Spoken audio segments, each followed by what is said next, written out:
Hello, ladies and gentlemen. This is TFG1Mike from the GeekCast Radio Network and here on ToonCast. So, something I've debated doing over the years is that originally ToonCast was meant to be finite. Episode 000 to episode 100 of whatever cartoons we wanted to talk about. And Optimus Solo and I, along with everyone else that appears on ToonCast, did that from 2009 when the network launched on June 1st of that year through June 1st of 2011. At the time, ToonCast, we were aiming for cartoons from Looney Tunes era, 1920s, 30s, 40s, 50s, all the way up until 1999. So it was kind of a retro thing. It was kind of a way back when machine type of thing.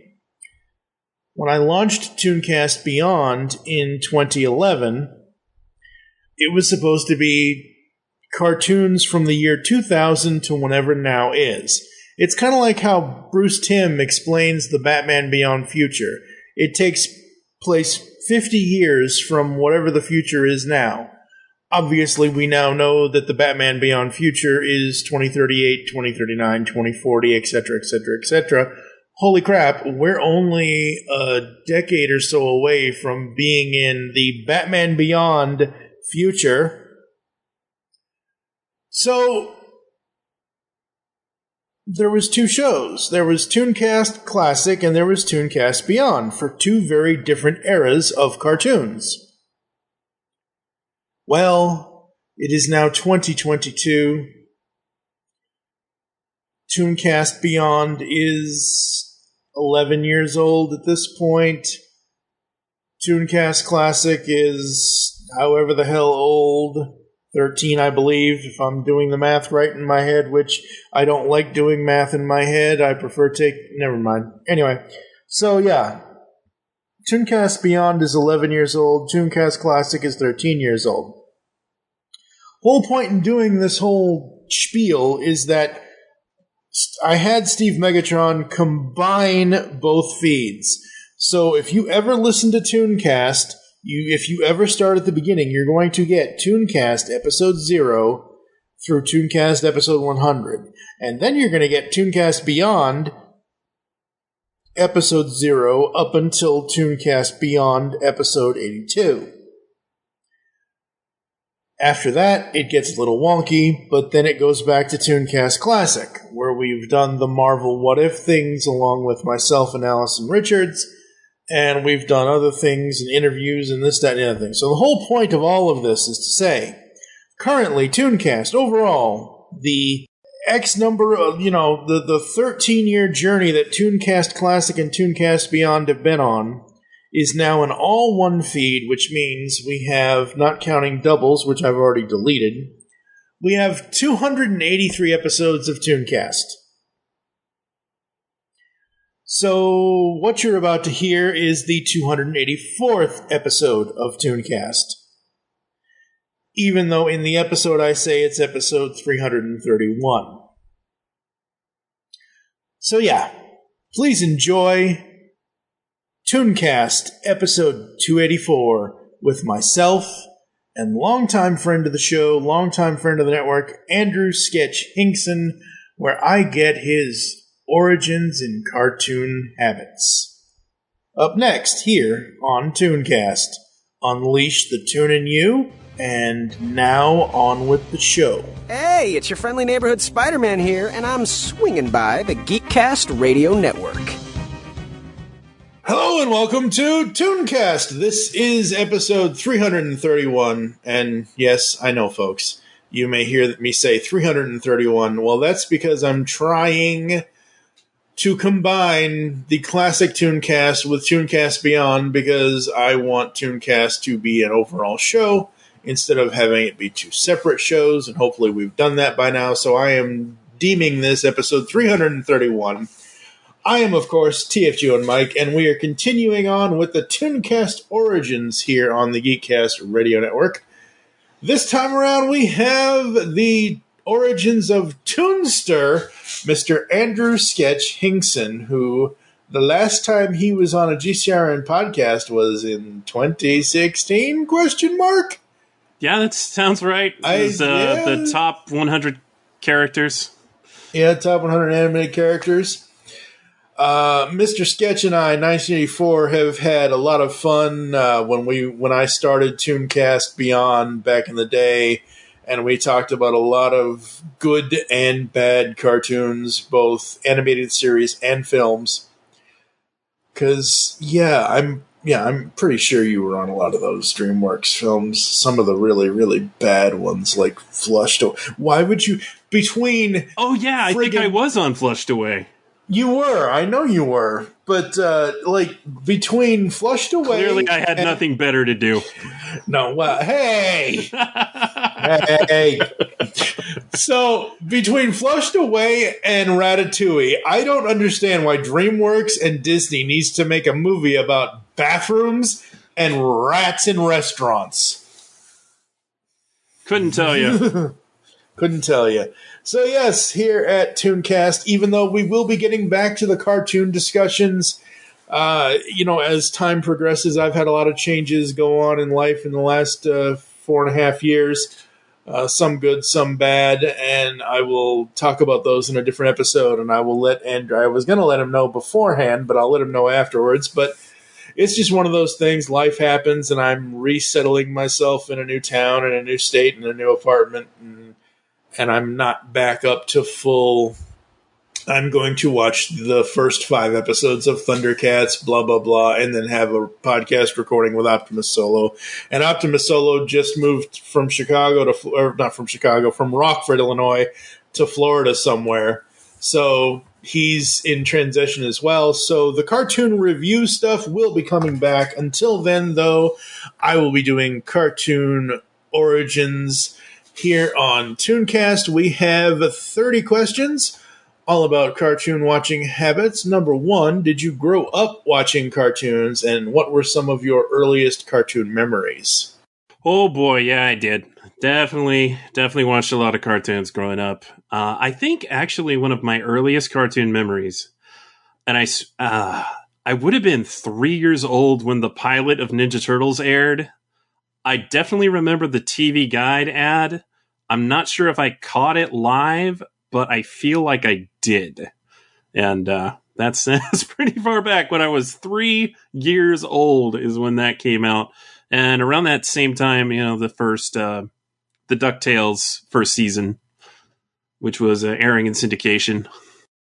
Yep. What cartoons were you watching most as a kid? Were you a Saturday morning consumer, an after school consumer, or both? Well, definitely both. I would say more after school and before school when I was growing up, because, and this was a truly magical time, just before the Disney afternoon started in my area. The syndicated block of cartoons on weekday afternoons was DuckTales, Rescue Rangers, and Ninja Turtles, and I was in heaven. A lot of other times, Turtles was weekday mornings, and then eventually it was on the USA Cartoon Express, and I'd catch the morning airings of that. That's probably the only thing I watched on USA Cartoon Express, actually. I love me some Turtles.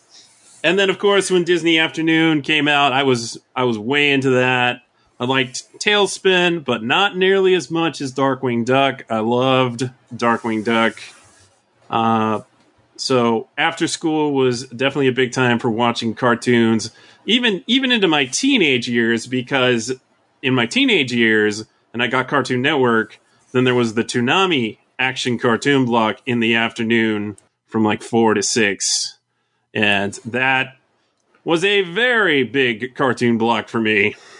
Yes. But Saturday mornings, I feel like I didn't really watch a lot of Saturday morning cartoons until like Kids WB. And then I definitely was doing more Saturday morning cartoons. But I do remember watching at the awful time of like 6 a.m. the Sonic the Hedgehog cartoon on ABC. And Reboot, that was also aired pretty early, if I recall. Yeah. There is nothing like waking up at 5:30 in the morning to get ready for school and to get ready for the bus and whatever else, and you're watching like the last 3.5 minutes of news from 5:57 to 6 a.m., and then all of a sudden Sonic the Hedgehog goes, speeding by with his chili dog. Like, there's nothing like that feeling of that show at 6. Like, that's just too much. It's very exhilarating. I love you, Urkel, but Sonic at 6 a.m. just a little much, a little too much of a tablespoon of something when you're trying to, like, because for me, when I was a kid, most of the time when we had to catch the bus would come at like 6:30. So I had to be up at 5:30, take the shower, do the this, the that, the whatever, take the, get the breakfast, get everything together, brush the teeth, all that stuff, and be out of the house by like 6:25 because the bus was like a 5-minute walk up the street. So, yeah. So yeah, Sonic, a little too much juicing at 6 a.m. What was your number one favorite cartoon as a kid? As a kid, it is definitely Teenage Mutant Ninja Turtles. Mm-hmm.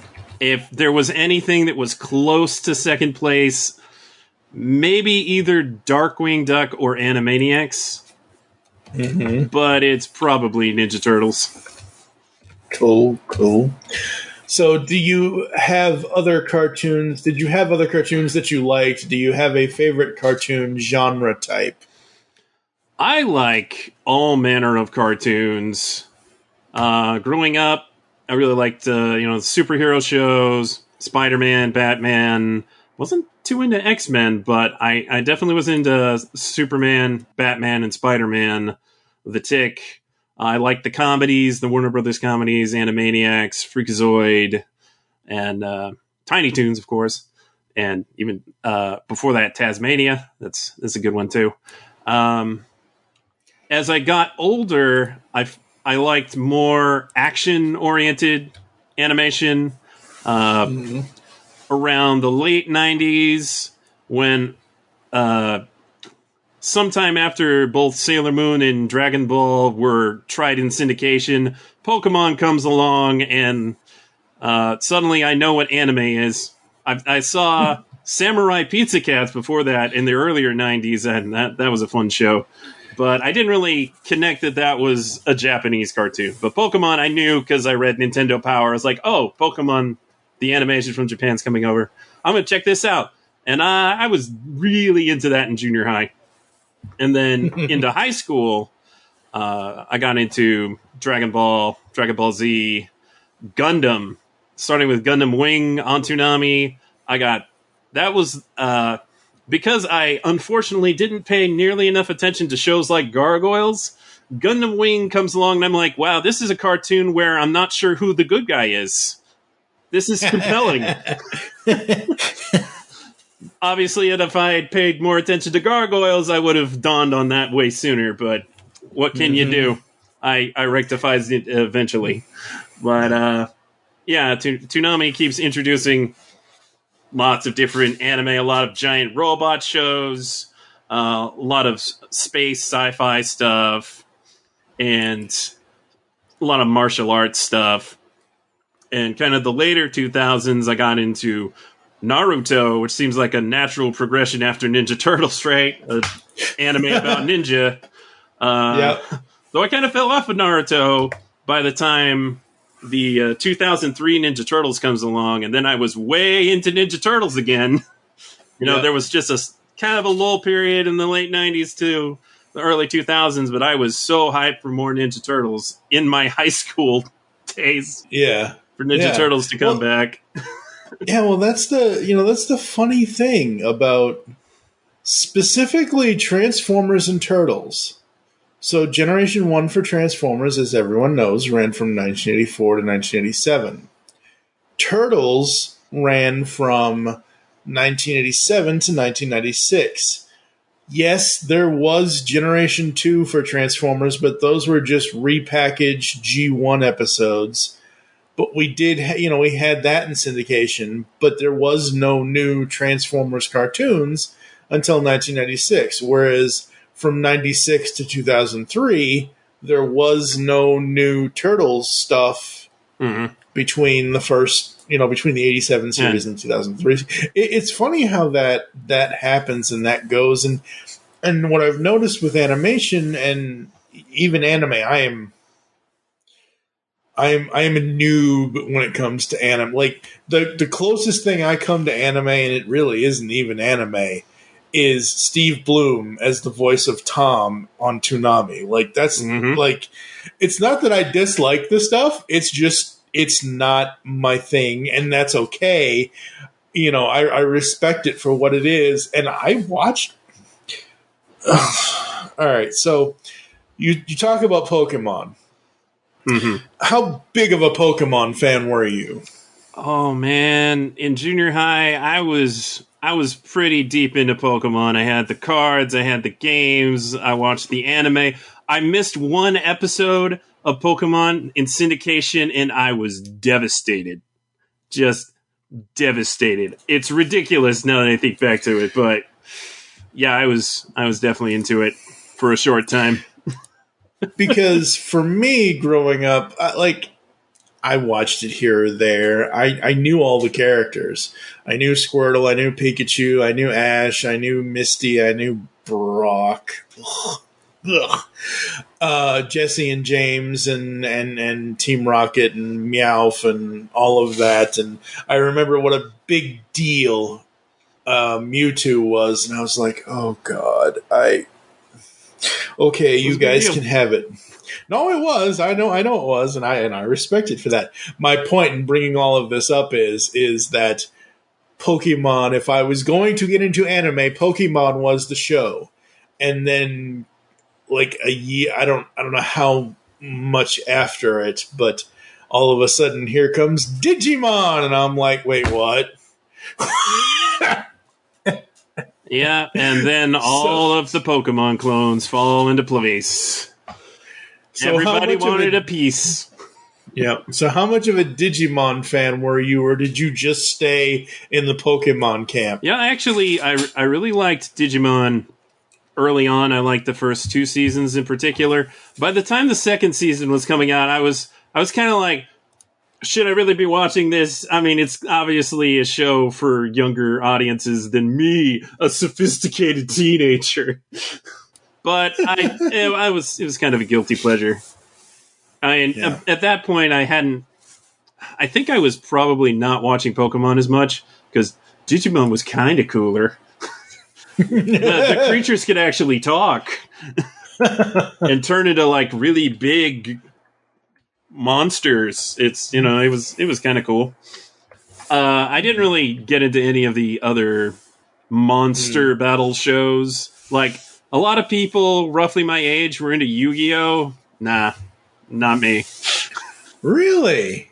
It's probably because I don't really care for card games that much. Like the Pokemon card game was the only card game I ever really got into.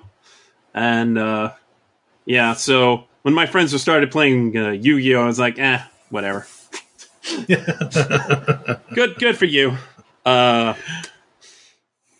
obviously, I won't understate the success of Yu-Gi-Oh or its its popularity, but yeah, I was a little over it by then. I was too busy getting back into Ninja Turtles. Yeah. Though I don't think I ever really left. Oh no! Once you saw the '87 series, once you saw, and I'm going to say all 3 of them, but once you saw the 3 films, even if you were a early adopter comic reader of the original Mirage stuff, once you're a Turtles fan, you're a Turtles fan. Like that, just because there is like same thing with Masters of the Universe. Just because from 1987, She-Ra lasted to 87, Just because from 1987 to 2002, there was no, technically, 1987 to 1991 or 2, because there was that New Adventures of He-Man.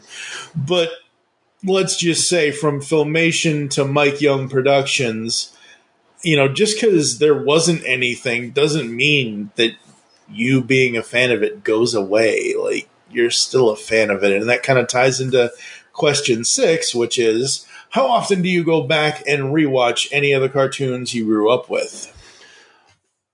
Well, I find it difficult to do that much because there's such a wealth of content. Like, I'm finding new animation to watch all the time. Like, just in Japanese shows, there's like 30 shows coming out every 3 months. And then you have all the streaming service coming out with new animation. You have the main networks still coming out with stuff. I mean, like, the kids' networks, not... there are some primetime comedies too, but I haven't watched too many of those. But there's just so much that even though I like to collect the shows so I have them, and I'll like check out an episode every now and then, it's not too often that I rewatch a show, except for when they run on Toonami, because a lot of times what airs on Toonami is something I've already seen. Or if it's a Toonami original production, then for the purpose of talking about it on a podcast, I'll probably watch that episode once or twice on top of the original airing, depending on how much I needed to pay attention. But yeah, when it comes to just rewatching stuff to revisit it, like, I definitely do that with episodes of Ninja Turtles. I've definitely rewatched the first 5 many, many times. I think we all have. Yeah, I mean, done that. It's the peak. It's the peak. Mm-hmm. But beyond that, if there's a particular other character that I really liked, like I'll throw the Punk Frogs episode because I like the Punk Frogs and Leatherhead, the Usagi Yojimbo episodes. Those particular episodes, I'll go back.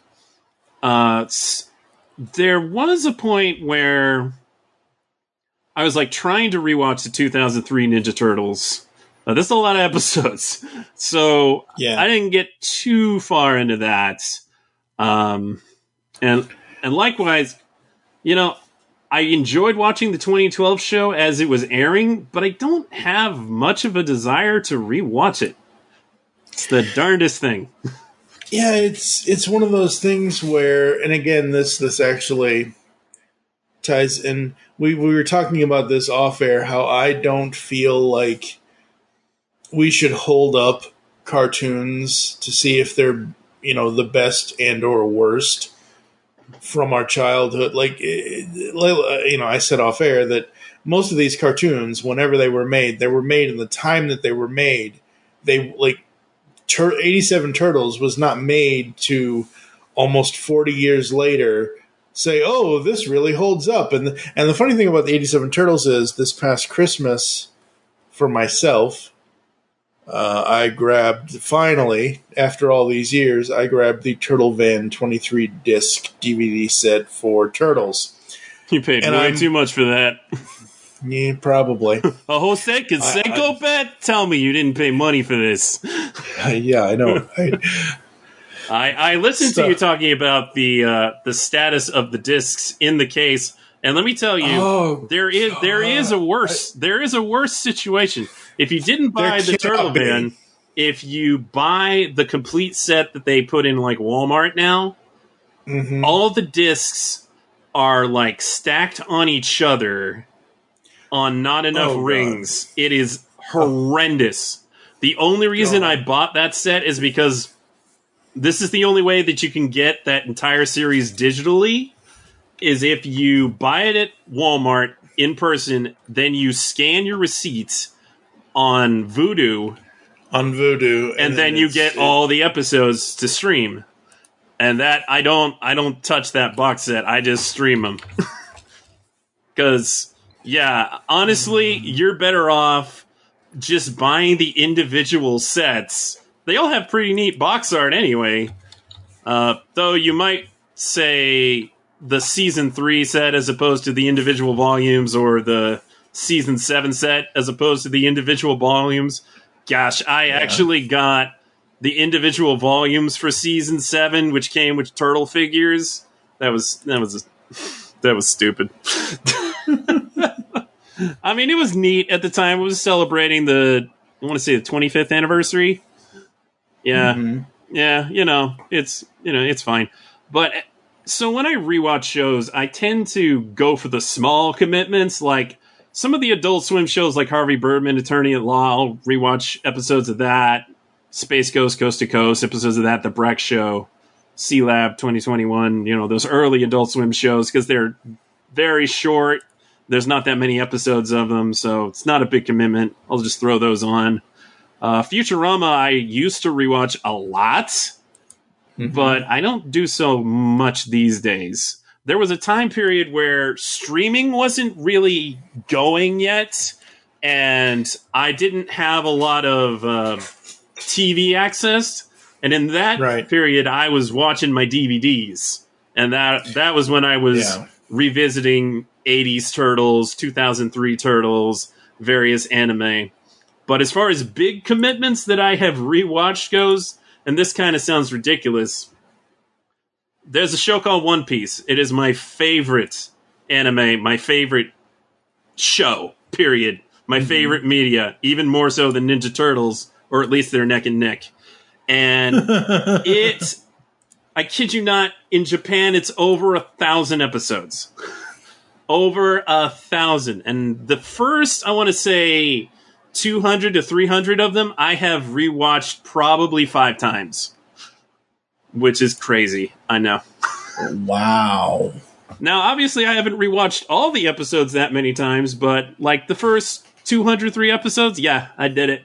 Because I watched it the first time, and then I would watch it with friends. So I would introduce it to other friends, and they would watch it. And this is the show that kicked Naruto to the curb for me, because One Piece, a show about pirates, though they don't really do much in the way of pirating, and they all have superpowers, and they're ridiculously powerful, and it's this ongoing epic about finding this treasure that they never find. Because it takes forever. Jeez. But the characters are so great. The character dynamics, the world building is fantastic. Every location that they go to is so well thought out and interesting. And that's how it's managed to go for over 1,000 comic chapters and over 1,000 animated episodes. And that show started in 1999 in Japan, and I think the comics started in 97. And it's still going. Wow. Supposedly it's reaching towards its ending, but it is massive. And the fact that it is one of the few things that I have rewatched a considerable amount of episodes of. Other than that, and I'll revisit Spectacular Spider-Man because it's not a big commitment, and I love that show. It's still the best Spider-Man in my opinion. Not that anything good has come since, but we'll get to that, I guess. Wait a minute. Well, now, see, Into the Spider-Verse, I'll say, is fantastic, but that's a movie. Okay, yes, that's a movie. I'm talking about TV shows. Right. I know there was all of these since Disney bought Marvel. There was all of these Spider-Man shows, recently within the last 5, 6, 7, 8, 9, maybe a 10-year span at this point. But I only caught them here and there. I didn't I've never got it's better that way. The one I can think of off the top of my head was Ultimate Spider-Man. I believe that was one of them. It lasted longer than any other Marvel animated series, and that makes my stomach turn. Even beat X-Men. Yeah. Well, the one thing that because I recently rewatched Spectacular, because again, when we were talking off air, folks, you won't hear this, but I'm going to tell it to you now.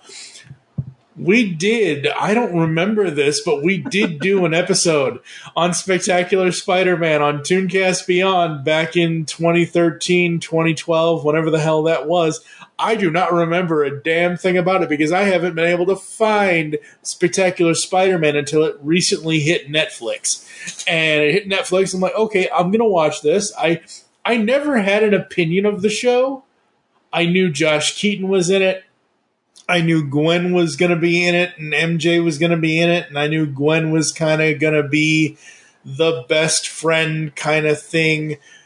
I will say, as kind of a pseudo review, the only major things with the normal people in the show that I didn't like is I didn't like Liz Allen at all. She can take her PD and shove it up. I cannot stand Liz Allen in that show. Wow. That's my only, I guess you could say, hot take, because holy crap, hot takes are a thing now, apparently. Opinions are opinions, folks. Everyone, they're like assholes. Everybody's got an opinion. It doesn't have to be a hot take. Oh, my God. I actually thought her relationship with Peter was not bad. But it's, okay, her relationship with him is not bad, and I don't have a problem with that part of it. It's just... But Petey, like, no,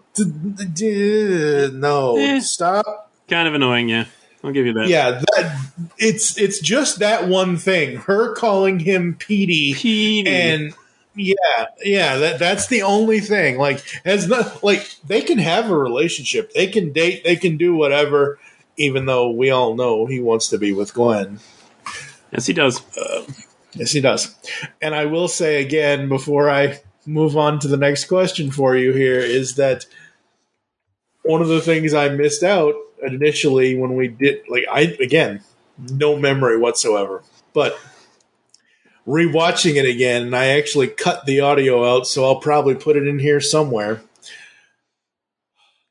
Josh Keaton is a voice, so everyone's like, oh my God, Frank Welker, the man of 1,000 voices. And this is just a simple thing that Josh did in the episodes when he was doing this. Mm-hmm. So the reason why I'm talking like this is I think you know why. I burnt my tongue. I burnt my tongue. Oh, I never saw that. I don't remember seeing that originally a decade ago. I don't remember it. And then I'm watching it on Netflix, and I'm like, oh, my God, this is the single greatest piece of voice acting. Literally. I love that. I almost want, because I do want to get Josh back on to talk, because Josh has had a huge career. Oh, yeah. Before and since we interviewed him the first time. But I want to have him back on because not only do I want to ask him about Skinny Steve and all of that with the what ifs and the whatevers, but I almost want him to do the whole interview with the burnt thumb. I'm serious. I'm going to burn my tongue. Really? You can't understand what I'm saying? Yeah. It was, he has a hard time quipping when he can't talk. That's right. He can't quip when he can't talk. But yeah, no, absolutely. And I am only doing that voice, folks, because of the burnt tongue aspect. Because what happened was MJ kind of looked at him and well, I can't really hang out unless I have hangout eyes. She made these googly eyes at him, and so he went off to get the hot chocolate. He got hot chocolate spilled. Somebody bumped into him, and the hot chocolate spilled all over him, burnt his tongue.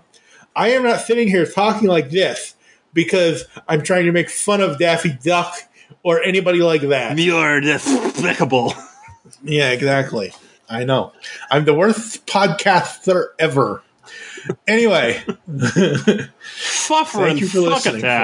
Yeah, exactly. Wait, that's a completely different speech impediment. You're right. This is the last time I work with a duck with a speech impediment.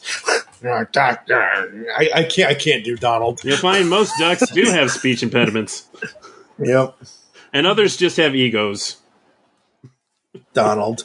I was gonna say if you enjoy Josh Keaton acting like he's burnt his tongue, in One Piece there's a swordsman named Zoro, and he often has his sword in his mouth. Like, he uses three swords. Like this. Oh, God. So props to both the Japanese and English actors and all the other international actors who play Roronoa Zoro.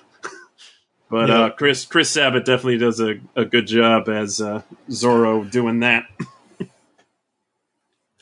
So you've kind of already talked about this, but questions 8 and 9 kind of are flip sides of the same coin. Mm-hmm. 8 is, which cartoons that aired when you were an adult have you liked the most?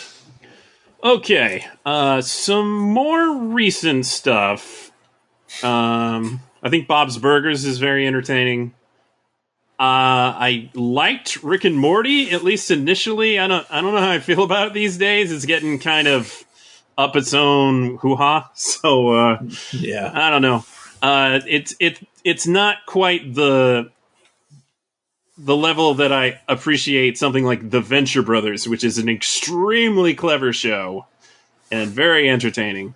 Which it just started as kind of a parody of Johnny Quest and adventure cartoons, and it just became this huge sprawling narrative with great characters, and it's so much more than the sum of its parts. And unfortunately, it's pretty much canceled, though there is supposed to be like one last movie. Right. As far as youth cartoons go, in the early 2010s, I really liked Young Justice. I really liked Symbionic Titan from the creator of Samurai Jack, Gendy Tartakovsky, and also Dexter's Lab. And also in the comedy department, Regular Show was my jam. I appreciated Regular Show on the level that a young adult should. That it's two slacker buddies palling around, getting into trouble. Various parts about the show, particularly the relationship dramas, kind of not great, but I definitely enjoyed the ride at the time. And it lasted like over 200 episodes. Granted, they were 11 minutes for the most part. But to come up with that many ideas is crazy. And the creator of that show, J.G. Quintel, who worked on other shows, including the Marvelous World of Flapjack, which is a very weird cartoon, he went on to do Close Enough, which was originally going to be a TBS show, but it got moved to HBO Max. And it lasted 3 seasons, but they just canceled it, and it's heartbreaking for me, because I love it, because in a lot of ways it's not quite Regular Show, but it's close enough. But truthfully, it's like if Regular Show didn't have the constraints that a children's network put on it. Not that they didn't get away with a lot, because they definitely did. But I really enjoyed that. And I feel like I've been an adult for a long time. So, like, the late 2000s, that's when Spectacular Spider-Man aired. Loved that. Yep. And the other... I liked Wolverine and the X-Men pretty well. I would have liked to see more of it. But it's, it was okay. But the Avengers Earth's Mightiest Heroes is so good. Absolutely fantastic. The only thing that kills me about that show is when they switched hands kind of late in the second season, and it kind of got messy. And also, they recast Josh Keaton last minute, and I hate them forever for it. Wait. Who was he in Avengers? He was going to be Spider-Man. And then they had Drake Bell dub over it. That's when Drake started. Release the Keaton cut. I need it in my life. Yeah, I was very disappointed that they kind of make fun of it, honestly, because there's this one part that's like, what's wrong with your voice? I think that was actually the original line, so I don't know if they were necessarily making fun of the particular voice, but I hated that, because that was sort of the proof that Spectacular Spider-Man was in the same universe. But they also were going to have Darren Norris voice J. Jonah Jameson, and kind of the evidence of that is he is listed as some other character, like just an additional voice. But they of course had J.K. Simmons re-record for Jameson because he was the Jameson voice, and of course he's fantastic. So I ain't complaining about that. But man, replacing Josh Keaton hurts. Yeah. Especially because trying to make that at all in continuity with Ultimate Spider-Man was pointless because they just canceled Avengers anyway. Yep. So leaves a real bad taste in my mouth. Yeah. A lot of the older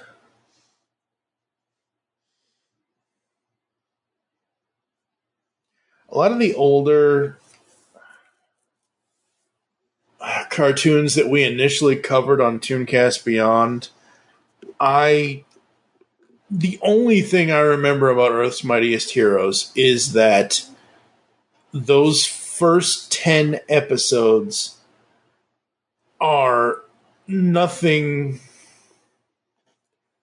like what they're the vignettes. They're the mini movies kind of thing. And it threw me off, and I didn't like it.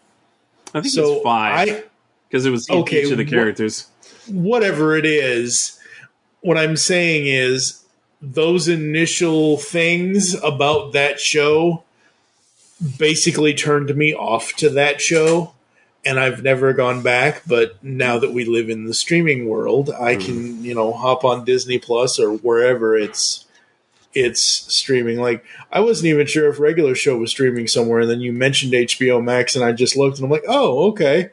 I don't know how much of regular show I'll be able to get through if I want to even watch it, but at least I now know that there's an option for me to go to watch it. Mm-hmm.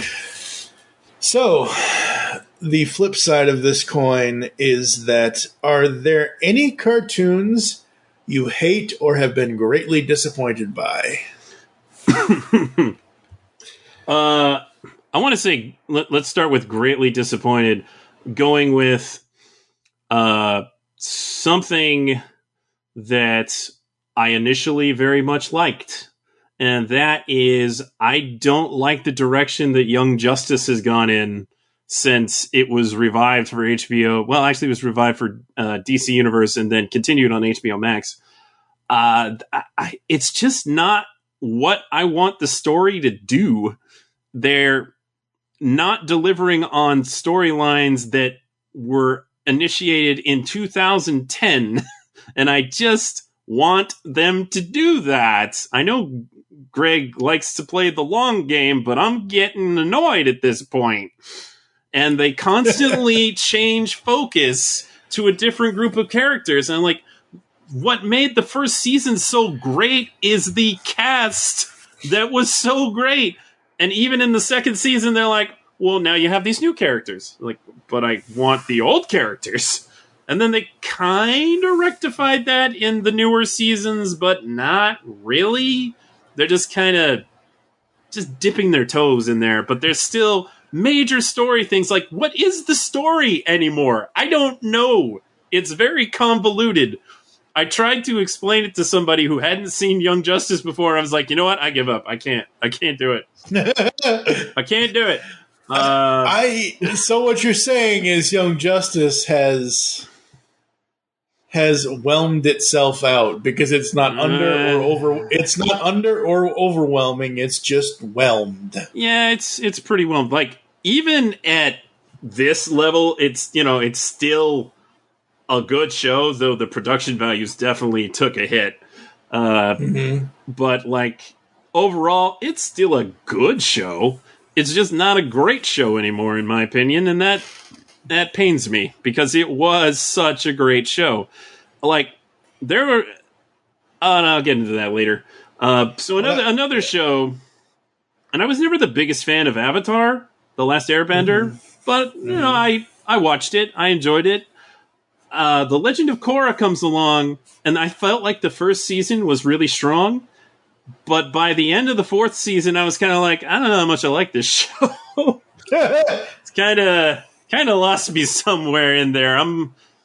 I wouldn't go so far as to say that's disappointing because I wasn't really having high expectations, but maybe a bit disappointing. Yeah. I could be here all day talking about anime that looked promising in the first couple of episodes that just absolutely pitter out or crap the bed. There was a show on Toonami called Finna Pirate Princess, which I like pirate shows, and it was a beautiful show. The first several episodes were very interesting, fun characters. They get to the ending, and I'm like, that was terrible. You took like a 9 out of 10 show and brought it down to a 6. It hurts, man. But it's so so weird. It is so weird to see not just cartoons, but any long form visual media. Not movies don't count because movies are even if you have a 23 or 24 or 27 film universe, whatever it is, like that doesn't count because those movies are only ever like 2 to 7 hours each. But you take cartoons, you take live action television shows that go on for 5, 6, 7, 8, 9, 10, 12, 13, however many seasons you want to say. And at some point, and this is what depresses me about it, is because at some point, like to your point, by season 4 or by this season, you're like, I just don't. It's taken a turn. It's kind of like, this is a path that you're on that I can't follow. It's like that line, like, okay, that's the path you choose. That's fine. That's great.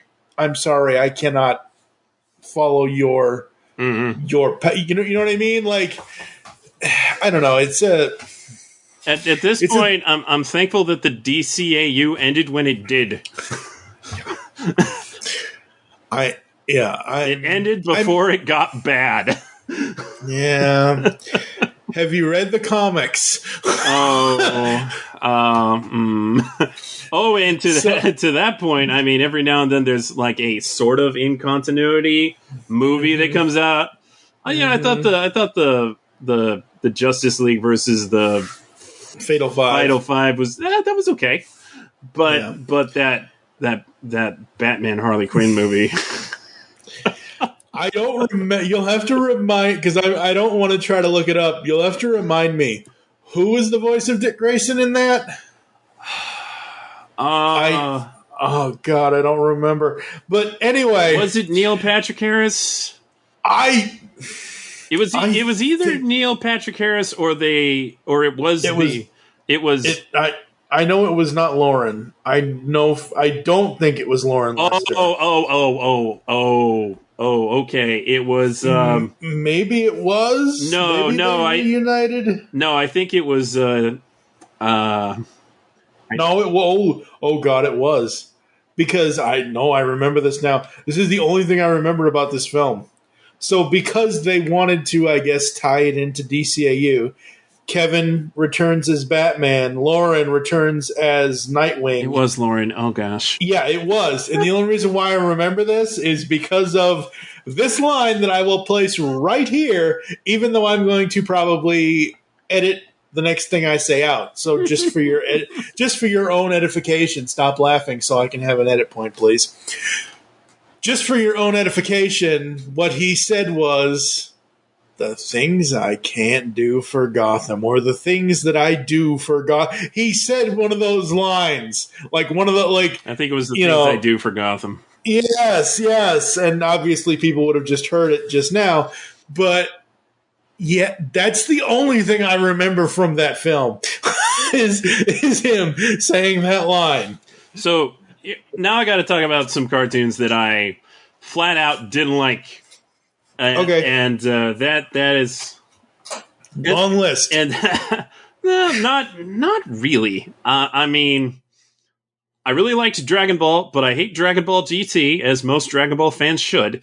And I really liked Naruto, but when I got to its season, the Naruto Shippuden series, which ran 500 episodes on its own, that lost me at some point, and I got to the point where I no longer liked it and started disliking it.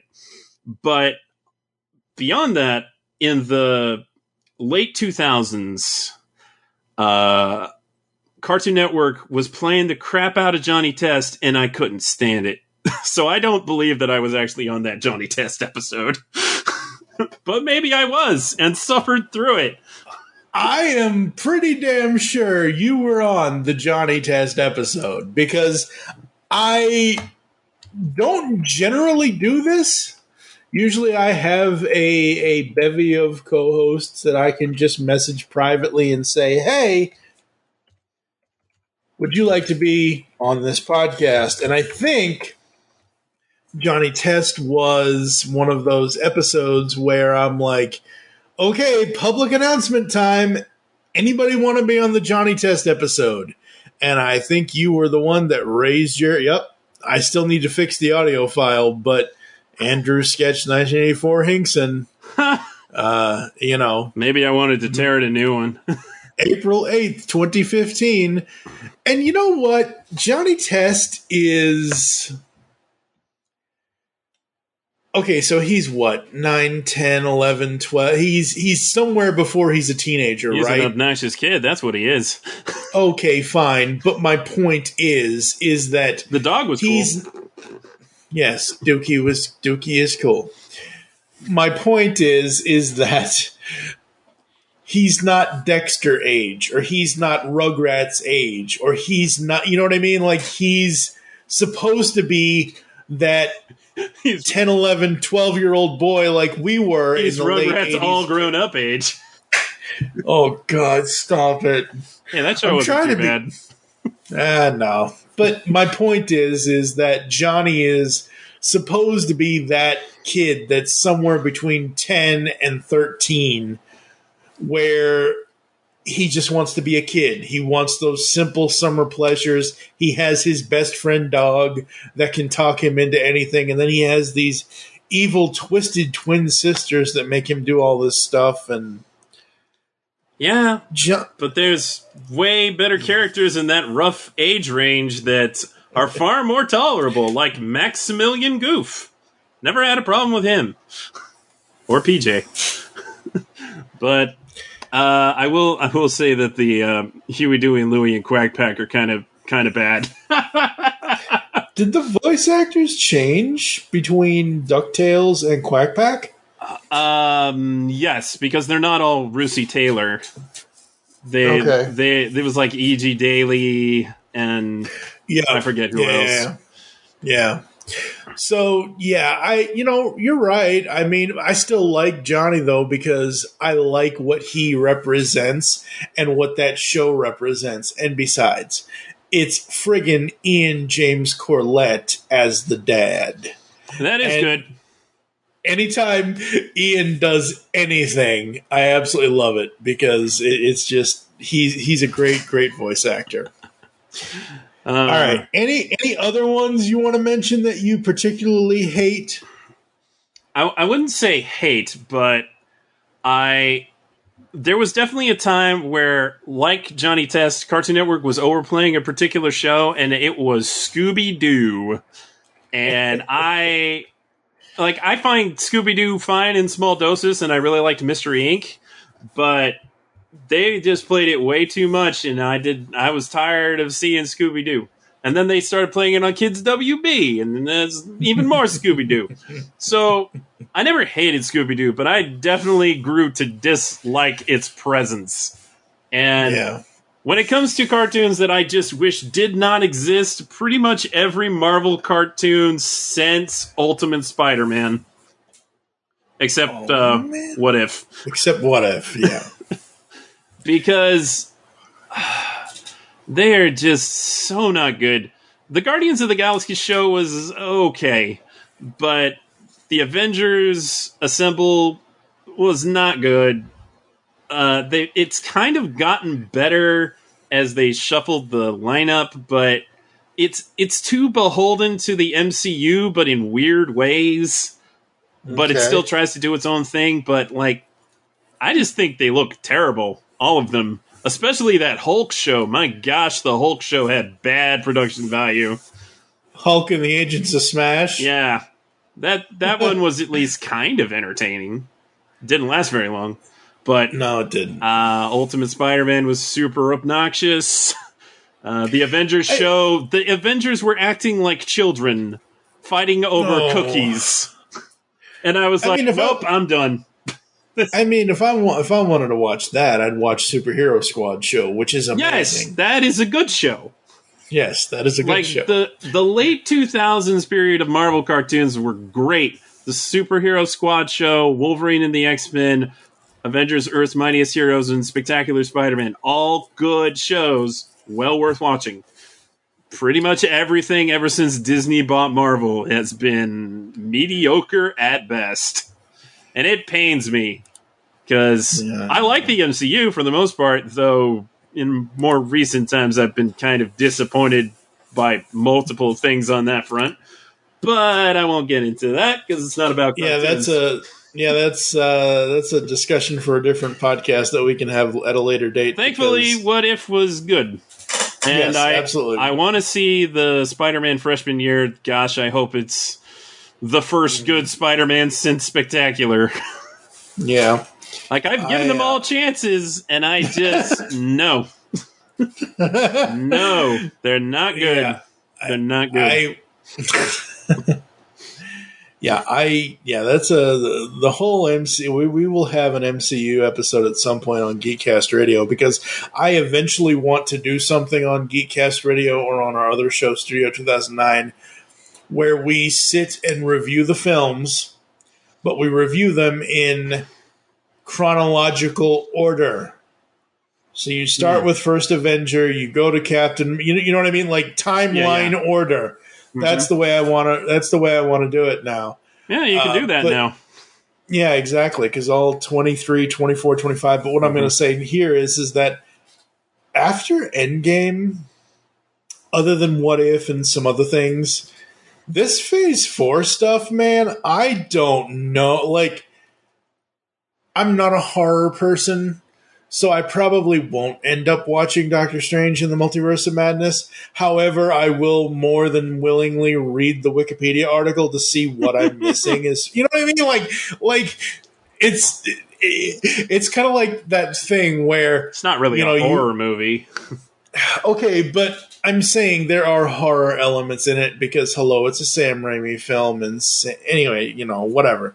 But the point is that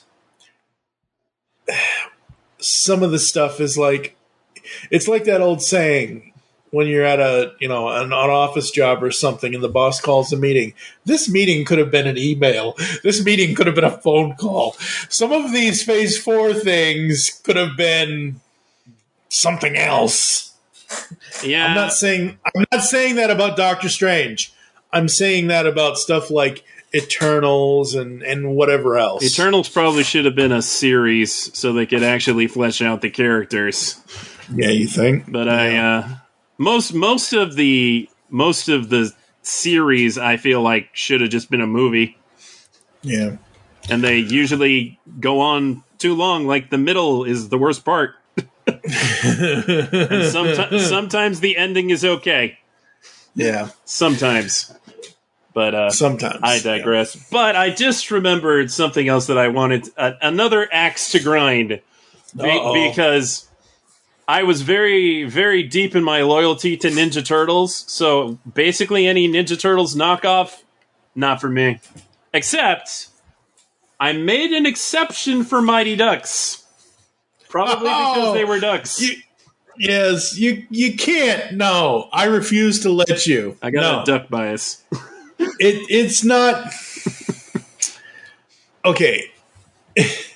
That animated series is completely separate, even though it's in line with the overall franchise. Oh yeah. It's its own thing. But it's its own, like, it's not like they put Charlie as No. head, it's not like they put No. not Flim Flam, Goldberg, so it's its own thing. It's whatever. And I always thought that was a good series. I like it. Yeah. Okay. Good. Then you have no axe to grind. That is the only one that I accept. Like, it's just my duck bias, I guess, because I mean, I don't hate Biker Mice from Mars or Street Sharks or Extreme Dinosaurs or what have you, but I definitely don't care about them. They're not for me. And anytime they take swipes at Ninja Turtles, I'm like, yeah, try to make fun of the better show. Go ahead. Go ahead. Everybody knows pizza is better than burgers, Street Sharks. Everybody knows. Though I do enjoy a burger. In the last... Okay, wait, Street Sharks. When did Street Sharks come out? I want to say 93. Okay. Maybe 92. Okay, so let's just say the last 30 years. No, it must have been after X-Men, so like 94? Okay, it's still close to being 30 years old. The point is that 30 years ago, I don't remember a lot of like, hey, here's your bacon cheeseburger pizza or whatever. Like, literally, I just added to one of my Meijer carts the Jack's cheeseburger pizza. Like, we've combined them now. I'm not saying you should always do that, but point is that you can combine them. You don't have to fight. You can combine them. Exactly. Just leave the lettuce and tomato and onions away from that stuff. Anyway, all right. Growing up, did you and your friends ever pretend to be the cartoon characters you saw on TV at, say, school recess or something like that? So basically, you and your buddy, insert name here, is like, you're like, I'm going to be Raphael from 87 and he's going to be Bebop and you're going to kick his butt or anything like that. Yeah, we definitely did Ninja Turtles. Not cartoons, but we also definitely did Power Rangers. I was big into Power Rangers in the 90s. Yep. But yeah, definitely Ninja Turtles. I don't think I ever played Darkwing Duck, but I did have a Darkwing Duck costume for Halloween one year. And I had the gas gun toy, which is dope. Yes, that gas gun was amazing. Got to make sure it has an orange cap on it, though. Mm-hmm. All right. It's choosing time. Who is your end-all, be-all favorite character from any cartoon? You can pick a hero character and a villain character. All right. Well, I don't like to pick just one of the Ninja Turtles, so I won't. My favorite protagonist is Monkey D. Luffy from One Piece. He is a goofball, also occasionally a badass. He's not particularly heroic, like he doesn't consider himself a hero. He is a pirate, but if you need somebody to kick somebody's ass, he's a good choice. Also, he's just a big goofball, and he'll steal all the food, and yeah, he'd probably be pretty annoying, but I just like him. I like him a lot. All right. Villain.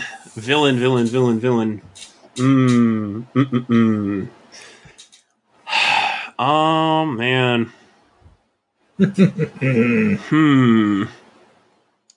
I am not stumped, huh? I'm not sure. I am not sure. I mean, there's been so many versions of the Shredder, but you got to go with James Avery Shredder.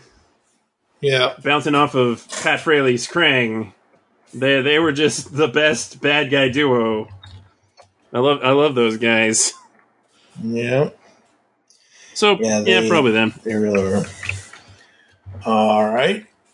What are some other cartoon characters you like? Are there any you hate? Yeah, I like all the turtles for various reasons. They're all, I feel like they're all kind of a part of me. um, I like all the primary characters in One Piece. It's a whole crew.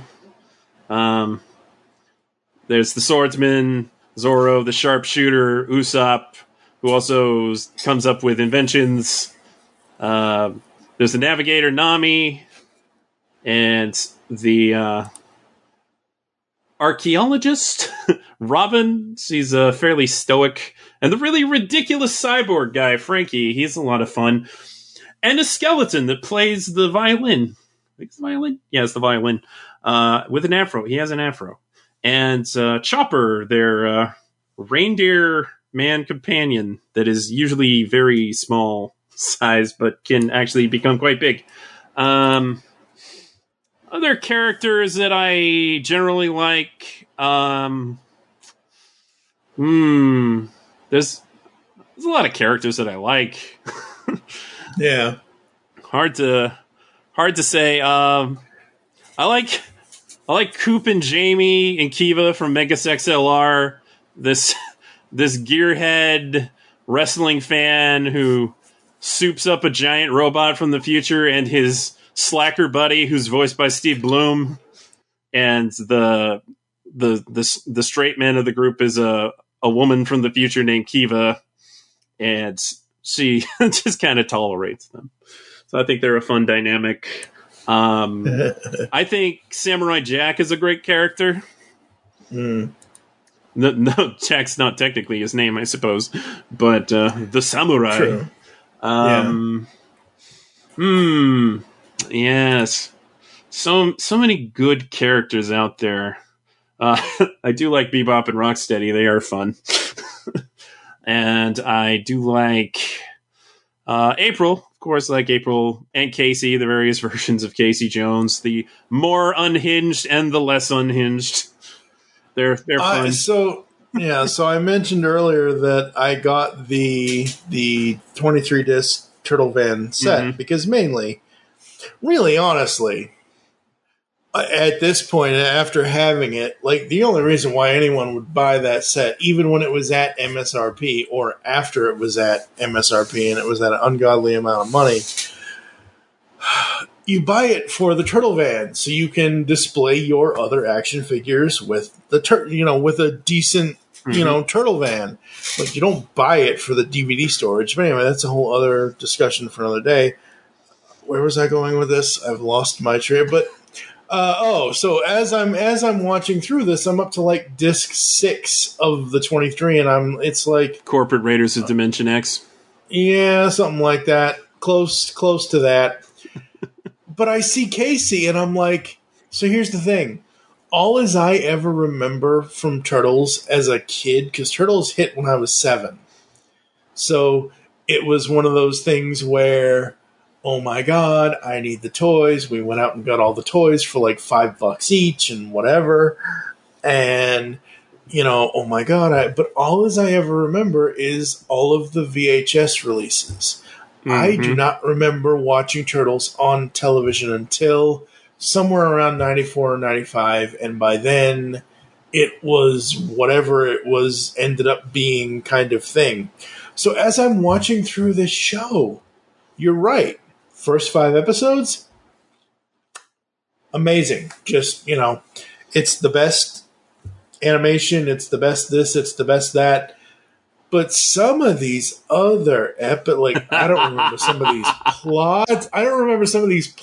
I didn't realize, like, in the middle of season 2 is when they started going into outer space and going into other planets. Like, I don't remember all that. I remember, Irma, the 50-foot woman in New York City, or I remember Attack of the Killer Pizzas, or that kind of stuff. And I remember Leatherhead's debut. I remember the Leatherhead episodes. I remember the Frogs episode because those were big deals.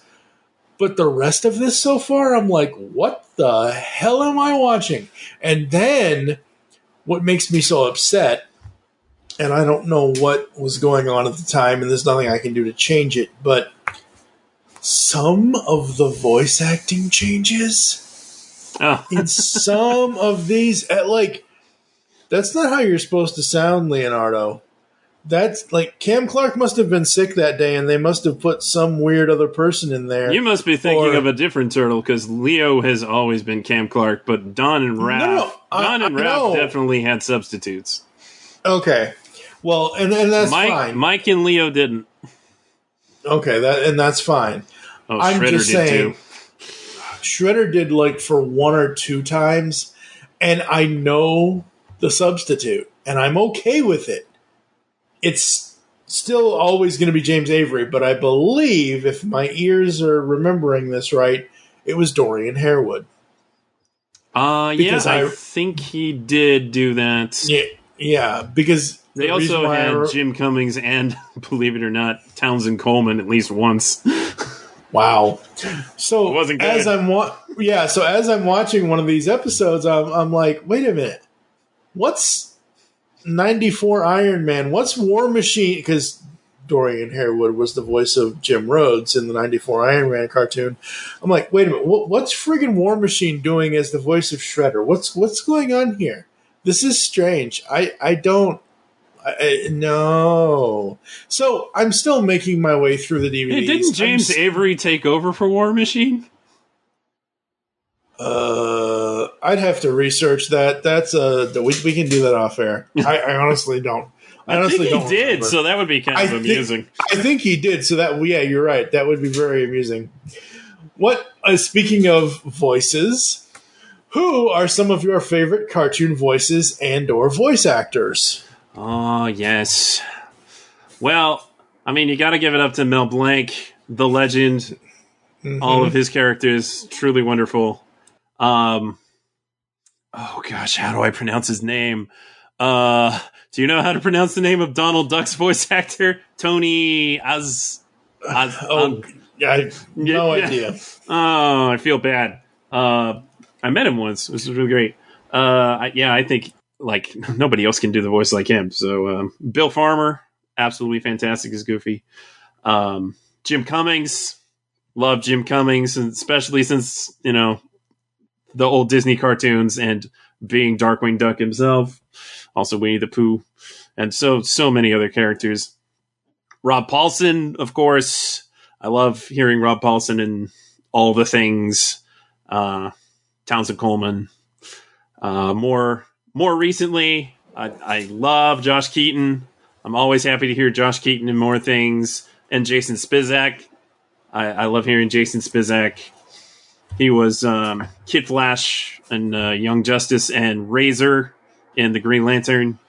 And before that, he did some anime, which I was like, hey, good. Moving on up in the world. Speaking of anime, Steve Bloom. Love Steve Bloom. Of course, I have to love Steve Bloom for multitude of roles. I mean, he's great as Spikey, Cowboy Bebop, Jamie in Megas XLR, so many other characters. But as Tom on Toonami, opposite of Sarah, those are also a couple of my favorite characters, which is kind of a weird thing to say, but I love Tom and Sarah. The thing about the Toonami era, the early parts of the Toonami era, or at least the Steve Blue. So I was doing because I was looking into because I know what it was.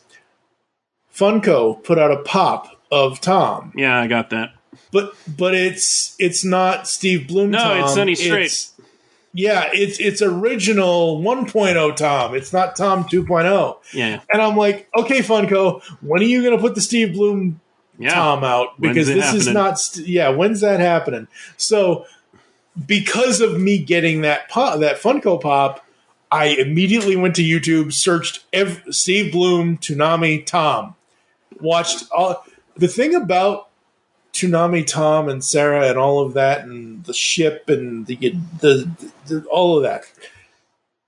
It's the anime version of USA Cartoon Express. It's that thing of having some sort of somebody be the narrator, be the what. Like you're trying to create a new cartoon block. You're trying to create the Toonami cartoon block, whether it's reruns of old cartoons that are action cartoons like Justice League Unlimited, Batman Animated Series, Batman Beyond, whatever, or you're trying to create it for the other side, which is all of the anime shows like One Piece, like Pokemon, like this, like that, whatever else. So you have to have somebody be he's Steve Bloom, whether you're listening to this or not, this is an ultimate compliment because sadly this person is no longer here.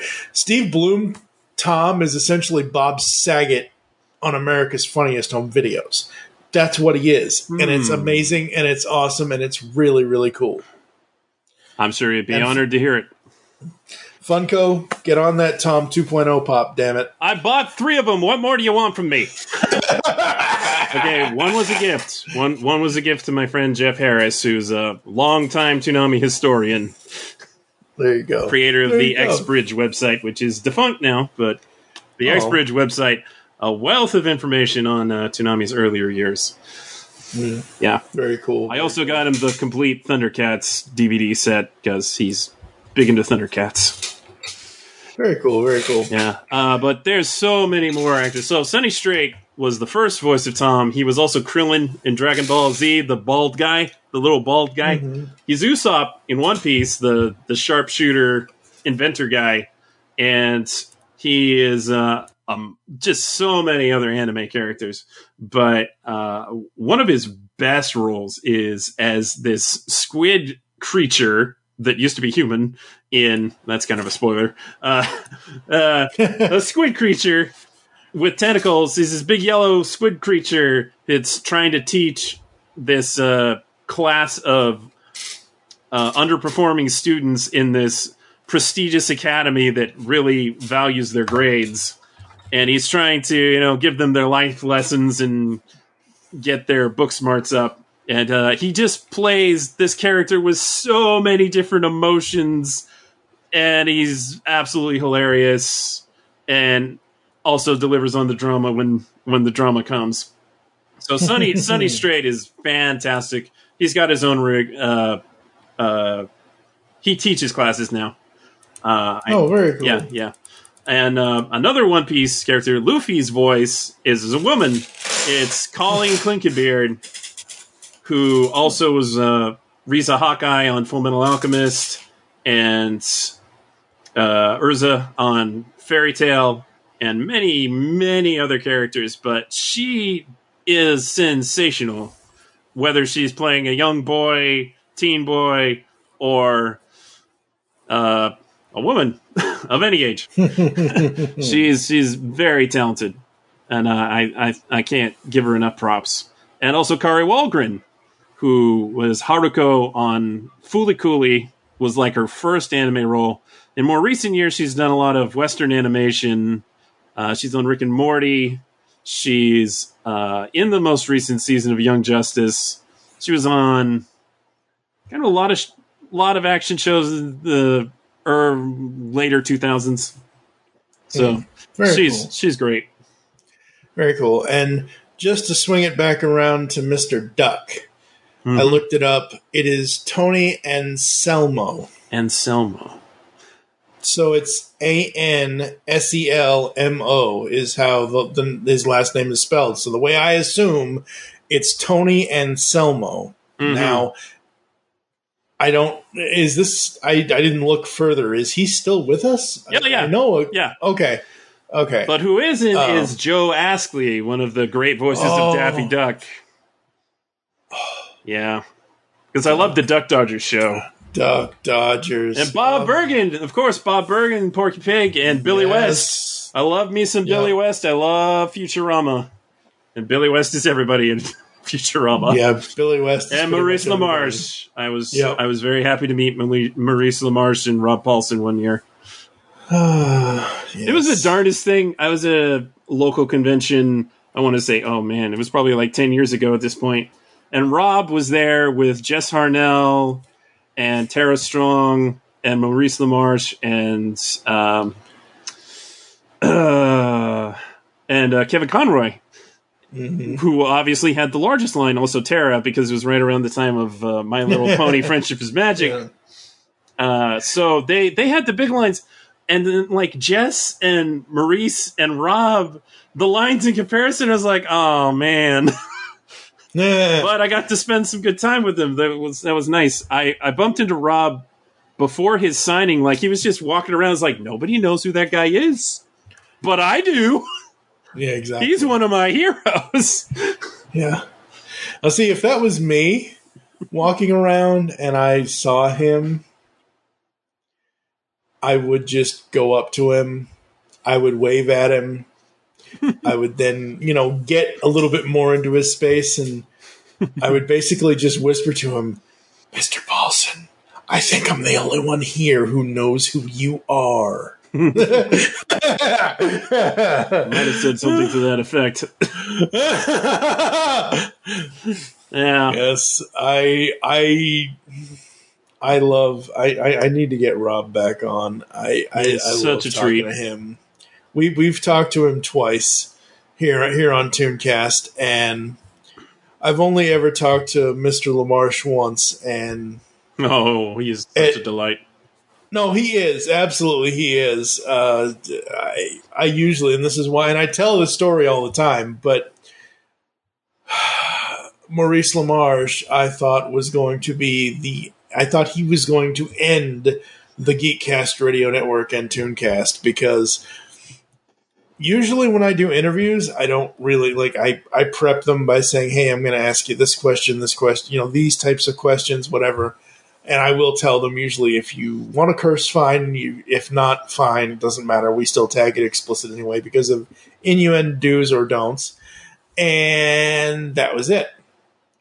And one of the questions we usually ask voice actors is, what type of voice acting do you prefer the most? Animation, or what type of acting? Voice acting for animation, video games, or live action acting, or whatever else. And he went on to tell the story about how he just finished up a voice session for Batman Arkham City. And I was like, oh, can you tell us who you're playing? Because I didn't even know at that point, I don't think. He goes, yeah, I'm playing the voice of Mr. Freeze. And I was like, oh, that's so cool. Can you give us a sample of the voice? And he was like, no, sadly not, due to NDA. And I'm like, oh, okay. I edited that interview so fast and got it online so fast. Some no-name website picked it up. I don't even know what website it was. And I had edited it, released it, and went out with my mom to do errands. So and this is, 2010, 2011, whenever that, it was 2011 is when Arkham City came out, somewhere around there. Anyway, it was about a decade ago or so. So, back then, didn't really have a full-on, I don't even remember if I had an iPhone or not or whatever. So, basically, it's not like now where I have my Google Pixel 6 Pro and I'm connected to everything. It isn't like, oh, you have location services on? No, not at the moment. It's not like that. It wasn't like that back then. So, I come back home and I see all these messages from Steve Megatron and about Maurice LaMarche and about the interview and this, that, and the other thing. And I never asked him at the end if there was anything he wanted us to edit out. And I do this every time now on interviews. I will ask them at the end, is there anything that you've said in the last X number of minutes or whatever that you do not want in the final product?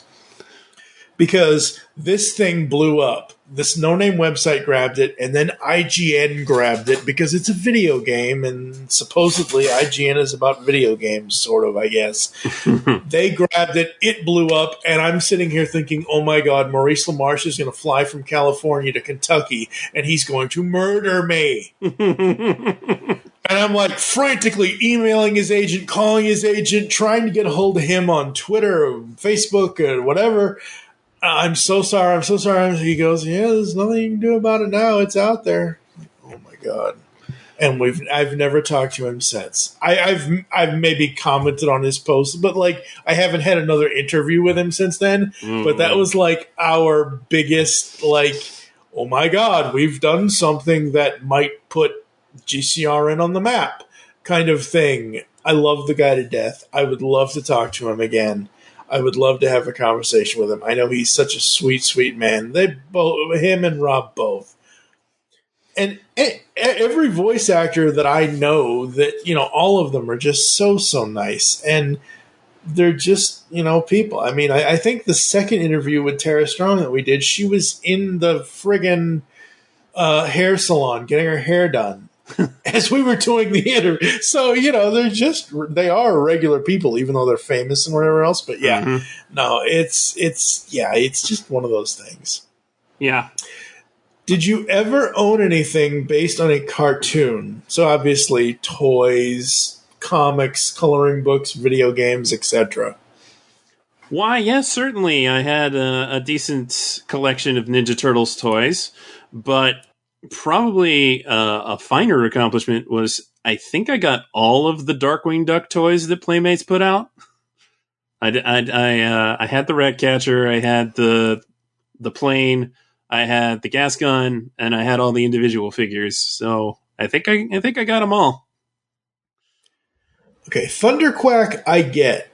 Like the name of the plane, I understand that. Why is the motorcycle called the Ratcatcher? Because he's catching rats. I guess. I don't ever remember seeing him catch rats with it. Megavolt? Okay. Oh, well. I don't think he named it specifically for Megavolt. I don't know. I don't know. I don't know.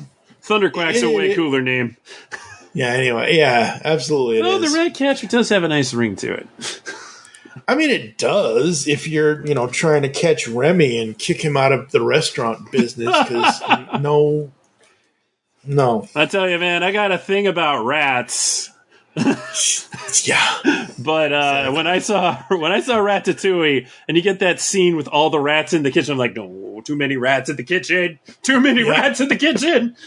We're all Indiana Jones. Why did it have to be rats? I'm Year of the Rat, 1984. Year of the Rat. So I also consider it Year of the Turtle, because that is the year that Ninja Turtles came into being. Yes. I guess technically I would be Year of the Empire, because 1980 was Strikes Back. But anyway. What is your favorite cartoon theme song? You can only pick one. They're the world's most fearsome fighting teens. I do like the 2012 version, but that original song by Chuck Lorre and the other guy, it slaps forever. It is just so good. It is so good. The only contender is maybe the Darkwing Duck theme song. Oh, absolutely. Which is quite good. I mean, you can't even put them in the ring together because they are both so good in their own right. And on a different note, I mean, I love the Animaniacs. The Animaniacs theme is so fun. I mean, why you got to put baloney in your slacks, and why you got Bill Clinton playing the sax? Like, I get it, but come on. Well, don't worry. The new version does have baloney in their slacks, but... Yeah, I know. And the original version I'm okay with, but I'm just saying that because of, just what it is. There was some creative rhyming, I will say. Yeah, and the new version, you know how, and I've been using this a lot, but if you go on anyone's, if I make a post right now that I'm recording with you, and you go on Facebook, if you're on Facebook, and you go to the GIF section, you search Transformers, one word, space, no. The first thing that pops up is Devastator shooting a beam out of his eyes, no. And that's how I feel about the modern Animaniacs theme song. I'm sorry, that's just the way. It's just not. All right. It is. Some other fair contenders. The Spectacular Spider-Man song is really good. I mean, there's a lot of good Spider-Man songs, and it might be the best. It's at least the one. Well, it's maybe not the one with the most lyrics. I think the 60s one might have the most lyrics, but Yeah, I think that one's really great. And I mean, it just crawls into one's head all the time. But the DuckTales theme, can you believe that it's some version of that song was not going to include the woohoo? That would have been the biggest mistake in the history of theme songs. History of theme songs and history of animation. Because if you don't include that, what's the point? Yeah, well, that's the whole hook. I mean, it's a fine song otherwise, but that's the whole hook, man.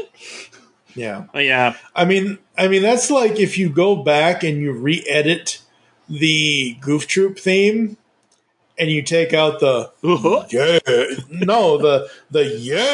at the end, you know, you take that out and it's like, what's the point? Like, don't do that. Don't take out that awesome ending. Mm-hmm.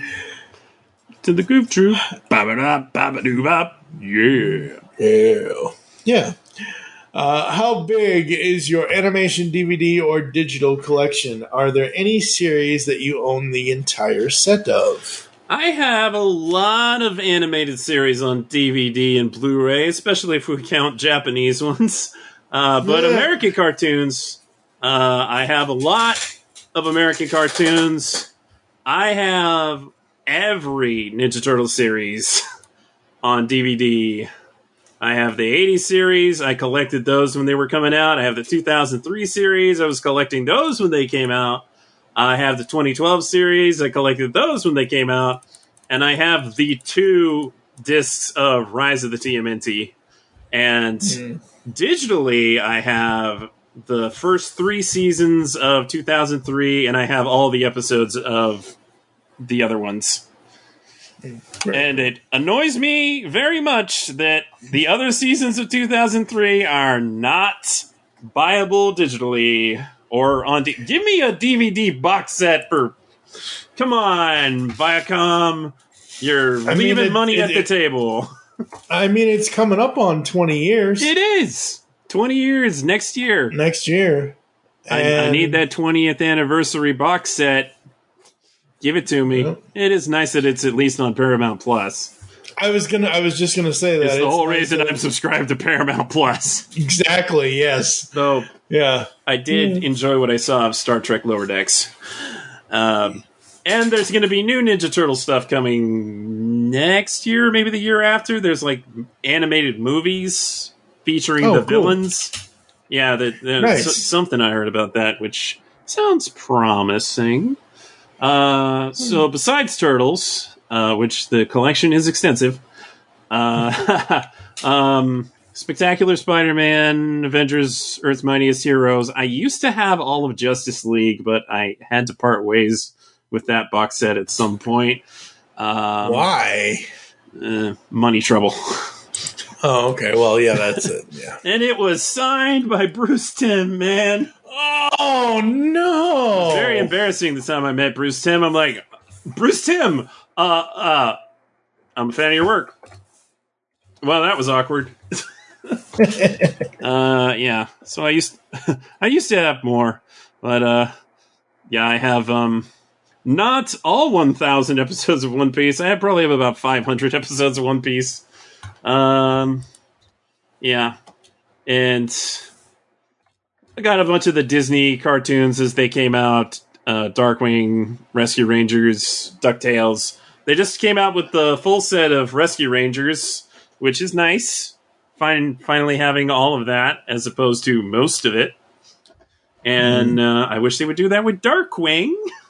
Because, yeah, it's not even that many episodes that didn't come out on DVD, but it's still, I'm a completionist. I need it. Speaking of completionists, we never got the last season of the 2003 Turtles in the U.S. They got it in Australia.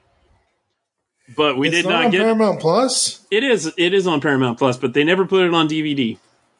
They put both. They put all the fast forward on DVD, and let me tell you, I took my time buying those ones. That wasn't until many years later that I was like, all right, I'll go ahead and get the fast forward discs. But yeah, so I bought the original release of the 80s cartoon, And then I did get the full season set, but like I said, that was mainly so that I could have it digitally. Because otherwise, I already have it. Right, yeah. But yeah, mostly Turtles and a lot of anime. Well, this says it's a repackage, but you can get Justice League the complete series on Amazon for $27.16, 55% off of the MSRP of $60. Yeah. So there's that, I guess. I actually had it on DVD, so I could upgrade to the Blu-ray. Yeah, that's true.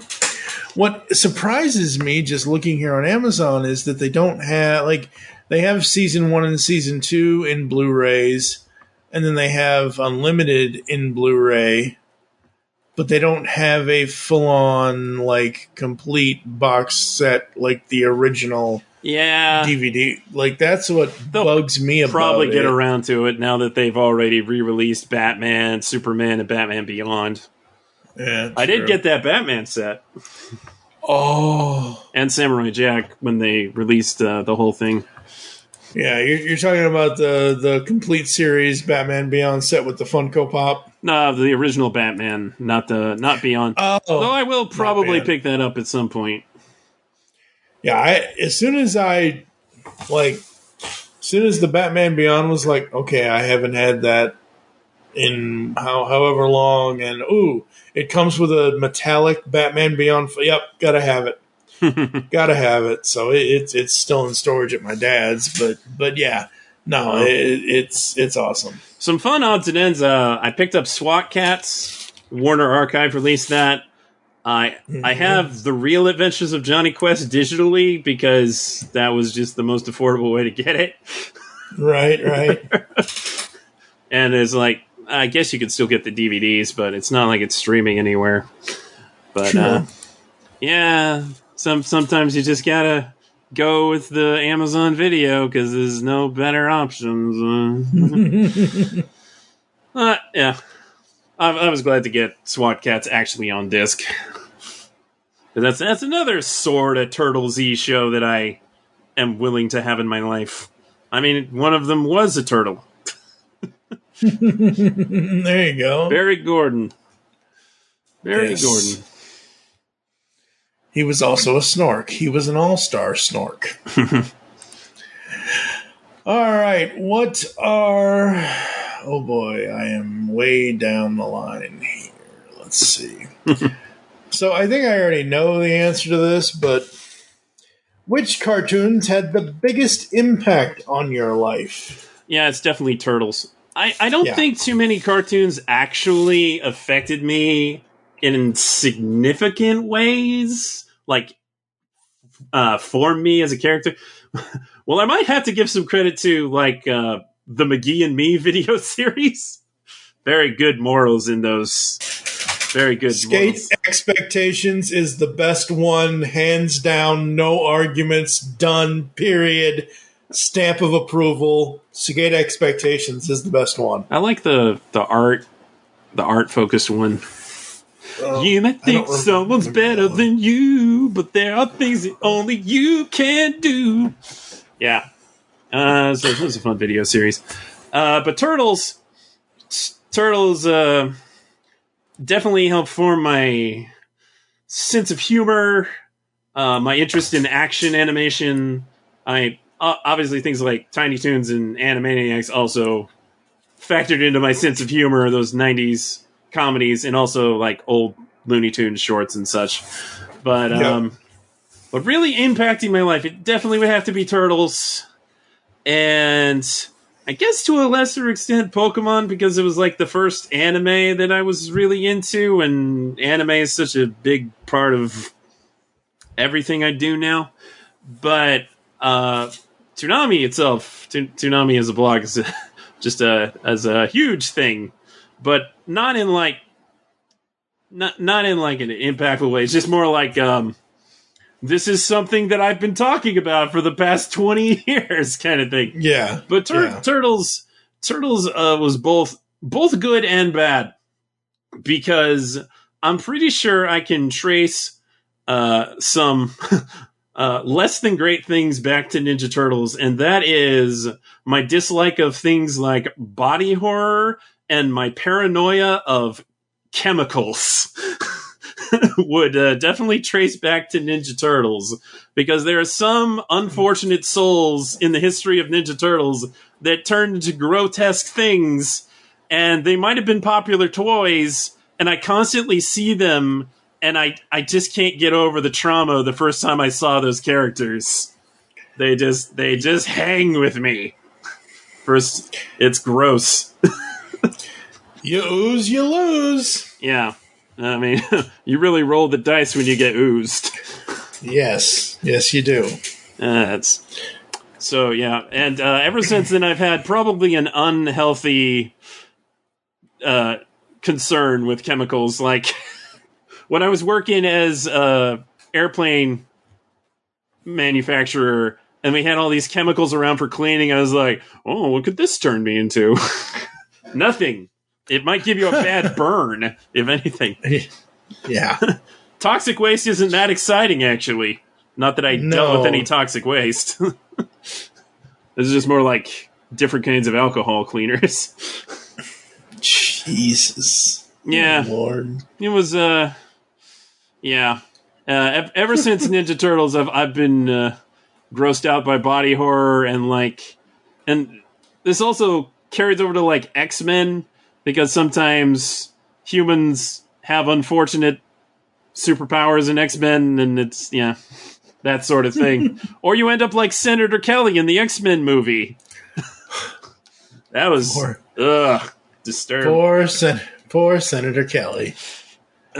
Disturbing. So yeah, there's both good things and bad things that hang in my mind. Like, I almost can't think of Ninja Turtles without thinking of these things I don't want to think about. Which is just crappy. Just have some Choco Puffs on your pizza, you'll be fine. I actually did try peanut butter and chocolate on a pizza recently. Uh-huh. I mean, this is pretty good. Yeah. Nothing too crazy. So when I was living out in Washington, there was this place, I forget what it was called off the top of my head, but they had a peanut butter pickled cheeseburger pizza. Now, I was like, no pickles. Just, no, not even, just, no, take that off. Just, it's like Michelangelo. You put anchovies on this thing, and you're in big trouble, okay? You know, same thing. Like, you put pickles on this pizza, you're in big trouble, okay? So it was a peanut butter bacon cheeseburger pizza. Instead of... Huh? That sounds all right. Yeah. So well, I don't like mustard or ketchup, so... Well, okay, but it was just the bacon, the burger, and the cheese. There was no mustard, no ketchup. It's pizza, remember. Well, sometimes they put the mustard and the ketchup on there for authenticity. Gross. Only places like Taco Bell tried to do crap like that. Okay, so anyway, so, you know, if you did this like with a normal pizza, it would be the marinara sauce, the crust, the cheese, the burger, and the bacon. Mm-hmm. Well, with this, instead of using marinara sauce, they use the peanut butter sauce for the base of, yeah, it was so fucking good. I absolutely loved it. Except half the time when I tried to use DoorDash to order it after the first time, they're like, yeah, we're not allowing substitutions, so I couldn't remove the damn pickles. Ew. And I am sorry. Once you have pickle on anything, even if you remove the pickle, the taste is still there. This is absolutely true. Like, if they put a pickle on the side with my fries, I'm like, I can still taste that pickle. Yeah, I can smell it a mile away. At the same time, when I was a kid, I used to love eating midget pickled gherkins. So I was a weird kid. Anyway, What was the most money you spent on a cartoon item ever? This could be a DVD complete series set, a cell, a print, etc. Well, I haven't gotten any cells, and I'd probably like to, but I just haven't really done it. I haven't ever paid too much for an autographed. For an individual item, there was a small Megas XLR figurine that was sold on the Cartoon Network store for probably like $15. Many years later, I bought that off eBay from some guy for like $80, and that was a questionable choice, I might say. But I really wanted that figure, and I had expendable income. But probably the thing I have spent the most on a single item was I did pick up the arcade 1-up Ninja Turtles arcade for like $450. Oh, wow. Yeah. Yeah. If the Cowabunga collection had come out any sooner, I probably wouldn't have done that. But at the time, there was no other way to play the arcade games legally other than going to an arcade or buying an actual arcade. So it seemed like a reasonable comparison, but it was still like the most ridiculous purchase I feel like I've ever made. So there's that. And then they came out with a better version that has Wi-Fi included for an extra $200. It's like, I'm not paying an extra $200 for something I just paid $450 for. Yeah, exactly. Yeah. But thank goodness for the Cowabunga collection, so you don't have to. Yep. There have only ever been 2 cabinets that I've ever wanted to have in wherever place I was living. And they are enormous cabinets. That would be the Turtles 4, Turtles in Time, because let's face it, we all love that game. I love it to death. Yeah.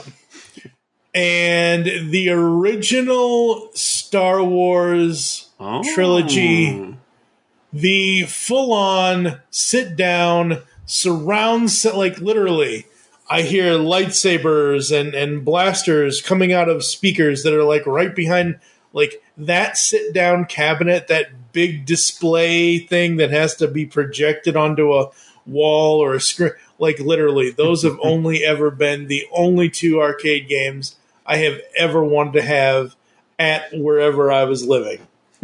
Will I ever have either one of them? Hell no, because I will be in this 1-bedroom apartment until I die. Hopefully that's in the next, 20, 30 years or so, I guess. Maybe. I don't know. It's just one of those things where, I don't know. I barely have room for this thing. Yeah, exactly. And it's smaller than the actual cabinet. Yeah, Those mini cabinets that Walmart sells now, I'm like, huh? Yeah, those are cute for things like Pac-Man. The ones for tabletops. Those are all right. Yeah.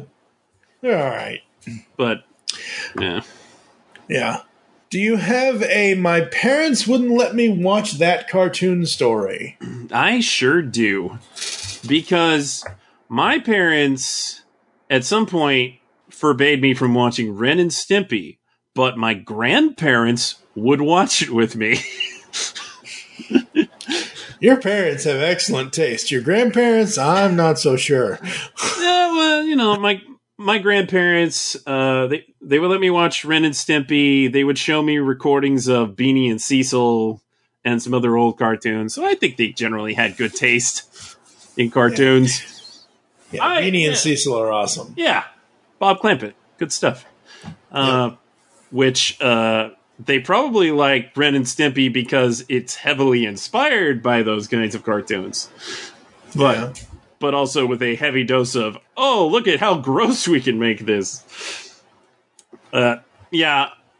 Honestly, at the end of the day, I liked Rocco's Modern Life a lot more than Ren and Stimpy.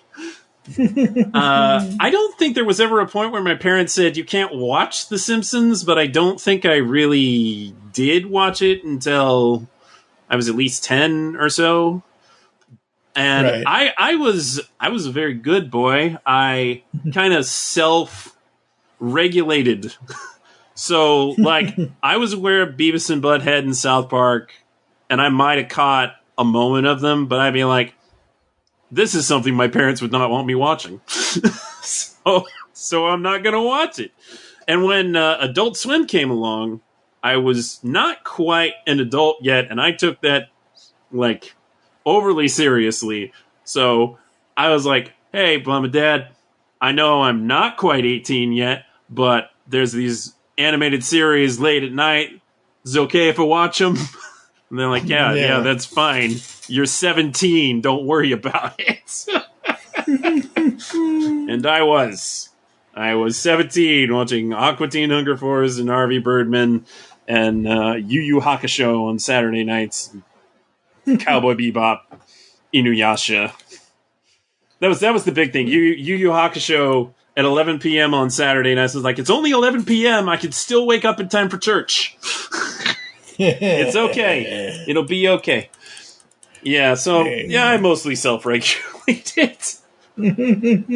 But, yeah, the Ren and Stimpy thing always sticks with me. Because, to this day, I think my grandparents were very cool about that. Very cool, very cool. What is your opinion on cartoon reboots, and which ones do you think have been the most successful? Oh, gee, I wonder. I like all the new versions of the Ninja Turtles. I feel very blessed that I feel like every version of Ninja Turtles that has come out since my childhood is at least watchable. I thought the 2003 series was fantastic. I thought the 2012 series was fantastic. And I do think Rise of the TMNT is good in its own way. If nothing else, it has absolutely amazing animation. And it's probably the funniest Ninja Turtles since the 80s cartoon. Really? Yeah, okay, first of all, you got Donatello, who's got way more of an ego than he has ever had, and he's very sardonic, and his line delivery is just so good. And then you have the Leonardo, who's a real loose cannon, and you have the most fun Splinter there's ever been. Some people don't like that about it, but I can kind of roll with Hamato Yoshi, who's a big screw-up, as opposed to a, actually responsible person.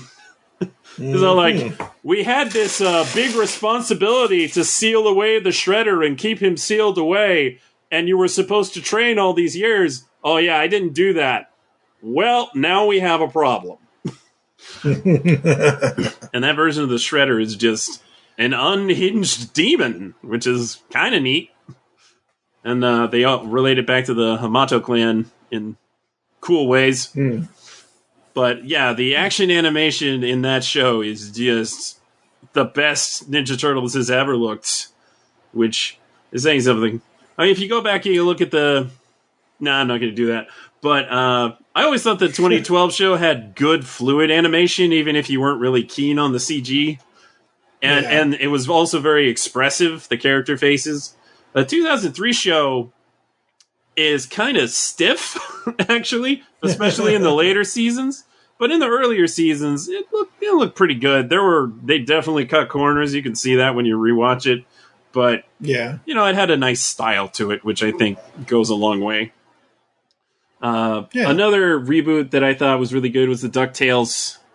I thought the 2017 DuckTales was really good. I at least warmed up to what they did with Darkwing Duck. I wasn't entirely on board with that, but I think overall it was a fine choice for doing a new version of Darkwing. Another reboot that I thought... probably Transformers Prime, and I know other people have said things about G.I. Joe Renegades, but I actually like that one. But I'm not too beholden to G.I. Joe, to be honest. And that's the funny thing about all these cartoons, and eventually we will be covering G.I. Joe, Real American Hero, the original 80s cartoon on this podcast, but the funny thing about G.I. Joe is that it's only had several. Like, it isn't like Transformers where there's one every 5, 6, 7, 8, 9, 10 years, or I think the military thing is probably why that is. Obviously, yes, obviously, I'm not trying to sit here and not, say that, but I'm saying, like, it didn't have this effect on me, but what if watching G.I. Joe in the 80s had an effect on some male child, some 10-year-old? Oh, Mom and Dad, I want to be in the Army so I can fight the bad guys. You know what I mean? Like, I'm sure that it did. Me, and that's fine, but it is what it is. The toys alone definitely did that. Yeah, absolutely. What? Which cartoons? Go ahead. Yeah, I'm trying to think of some other reboots that I think the Voltron Legendary Defender. I thought that was pretty good. Good old Josh Keaton in that. Yep. And Shiro. Yep. I just started rewatching that. So my buddy Joe Reed and I covered the first 2 seasons a number of years ago now, but because of my spectacular Spider-Man watch through, I've had this Josh Keaton kick in my brain. So I'm like, ooh, Legendary Defender. I never actually watched the entire series. So I think I'm in the middle of season 1, episode 2 at this point. And they're still learning, and it's kind of before the whole Zarkon thing. And that show, man. The only thing in that show so far, and I don't know if this changes because I never made it past season 2, and honestly, I've recorded that podcast so damn long ago, I don't remember what the hell we said in it. Rewatch, I'm only 2 episodes in. I want to shoot Karan. I want to take Voltron's sword and cut his voice box out. I hate. And I know this is supposed to be your origin episode, and I'm not trying to take away from it, but oh my God, just because I've recently started to rewatch this thing, I've had to tell somebody, even though I know I could tell it online, whatever, but it's much easier in a podcast to say this. I fucking hate Legendary Defender Karan. Peter Cullen was the superior Karan. Oh, well, I mean, I'm not going to argue otherwise. I mean, Peter Cullen, truly a legend. Have you watched any of his recent NASA videos? It's like, you can't convince me that's not a Toonami promo. No, I haven't. I'll have to check those out. It's Peter Cullen talking about space and the wonders of space. I was like, this is just Toonami. Now, they did the funny that well. I should have mentioned Peter Cullen earlier with the voice actors because obviously Peter Cullen. I mean, yeah, Yeah. I mean, isn't it Rhys Darby's as I think I said that right as Koron? I guess I don't know. I think he's good. I think he's good in some roles, but yeah, he's a bit much. Just the Karan character in Legendary Defender so far in the first, like I said, I'm like 5, 6, 7, 8 minutes into the second episode of the first season right now. And I have seen this show before, but I don't remember it. So anyway, in this show, and as you know, because your memory is better than mine, he gets up in your face, and they try to do he does these freakouts where the animation tries to make him look like he has his eyes bugging out of his head. I'm like, no, stop! You are not the Ren and Stimpy of the Voltron cartoons. You're not. Don't do that. Knock it off and just behave. Anyway, oh God. So, yeah. Which cartoon series from the past would you most want to see more of, whether it be a reboot, live action movie, or any other form of media? Now, I will put a caveat on this because I have always wanted to see what they would do now, today, with 1984 animation for G1.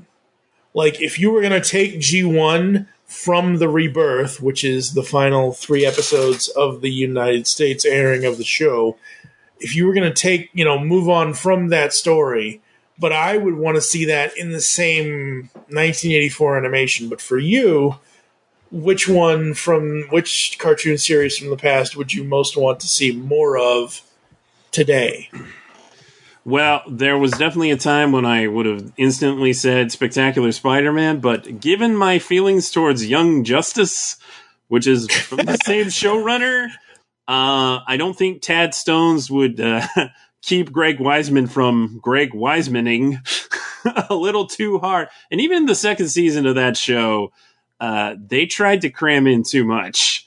So I'm concerned at what direction that show would actually go in if they made more. But I mean, I'd still probably take it, at least over other Spider-Man cartoons.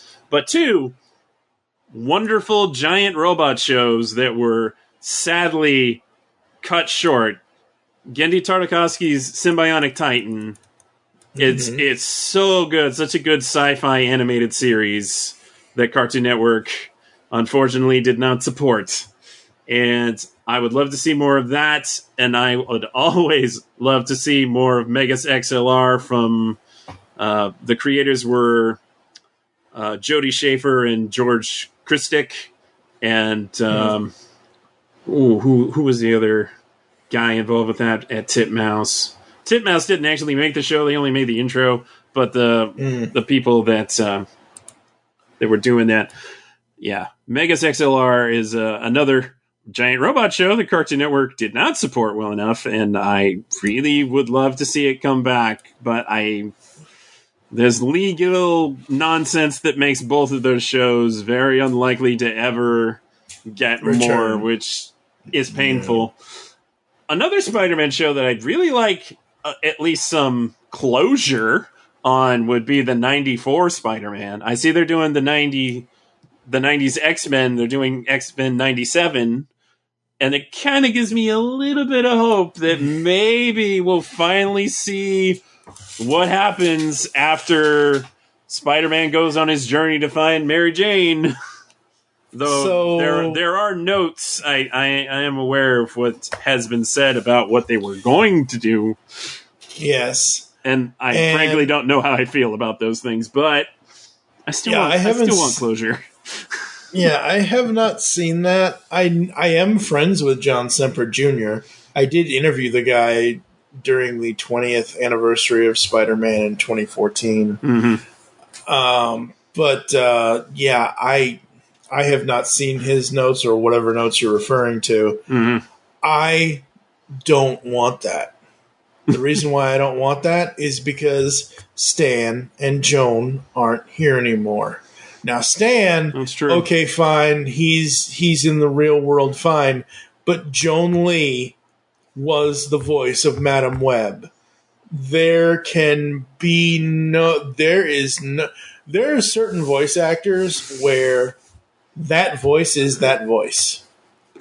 Like Peter Cullen's Optimus Prime, Generation 1 Optimus Prime. There are plenty of sound-alikes and imitators and people who will try to do a Peter Cullen, but you take something like, what's one voice? Well, perfect example is 87 Donatello, Barry Gordon. That's just that's how he talks. Yeah. He's not putting on a voice. That's how he talks. There is nobody else that could do, like, if you're going to get a Donatello for a new series, it's going to be somebody else. It's going to sound like something else. It's never going to be Barry Gordon unless you get Barry Gordon. And it's the same thing with Joan Lee as Madam Web, is that do I agree with you? Yes, I agree with you in the sense that I would love to have closure.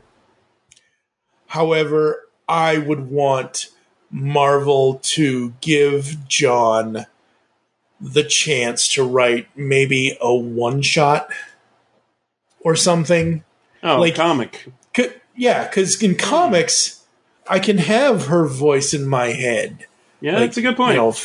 Face front, true believer, we're going to go find the real Mary Jane Watson. I can deal with that. I can handle that. I can have that in my head. I don't have to worry about the fact that Cree Summer is trying. And I'm not saying anything against Cree Summer. I'm saying her name because she was Hagar in Legendary Defender. Like, it's just, if it was another voice, if it was another person, if Madam Web did not have that moment, sort of, with Spider-Man at the end where, he comes back and he's like, that Stan Lee sure is an amazing guy, whatever he says, and then she says, yes. Who's that exotic woman? Yeah, exactly. Like, and again, it's because they intentionally, and I love that they did this, intentionally made Stan Lee the animated character and the Madam Web. Like, I have her Funko Pop. It's still in a box currently, but literally, they need to, out of all the Stan Lee's Funko has released, we need a 1994 Stan Lee, whatever. But anyway, yeah, no, it's so, yeah. I don't know. All right. Wait, there's more. So, there's more. There's more. Avengers, Earth's Mightiest Heroes. Give me more of that. Give me more Green Lantern animated series. There actually was a little something for that in the new season of Young Justice. I don't know how I feel about them putting that in Young Justice, but it was nice to catch up with one of those characters.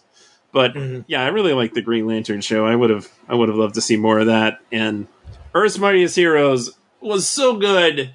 Give me back the Yost verse. Give it back. I want it back. I mean, not really making another Avengers cartoon right now, so why not? The Yost verse? What is Chris Yost is a show producer. He actually has written a lot of MCU movies. Oh, cool. Yeah, but he was a writer producer on Avengers: Earth's Mightiest Heroes, and I believe he was involved in Wolverine and the X-Men. Not so much Spectacular Spider-Man, but right. Yeah. Well, you mentioned Yost, and I'm like, what does Billy the Blue Ranger? Yeah, what does Billy Cranston have to do with anything? Exactly. Yeah, exactly. Yeah, not David Yost, Chris Yost. Yeah. Yes, Chris Yost, comic and television writer, Chris Yost. There you go. It's David's brother or cousin or whatever. Not really. No, I'm just making that up. What is? Who knows? What is your opinion of the cartoon sidekick? Snarf, Orko, T-Bob, and Scott from Mask. Cartoon sidekicks from the 90s.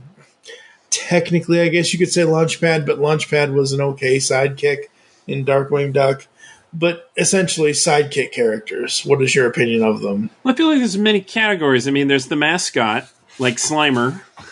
Mm-hmm. And then there's the sidekick, like Launchpad. And then there's the kid characters, like Gosalyn.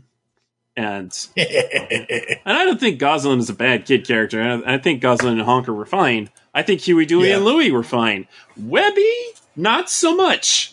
Webby was kind of annoying. Kid Cloud Kicker, cool. Molly? No. They made Molly very annoying.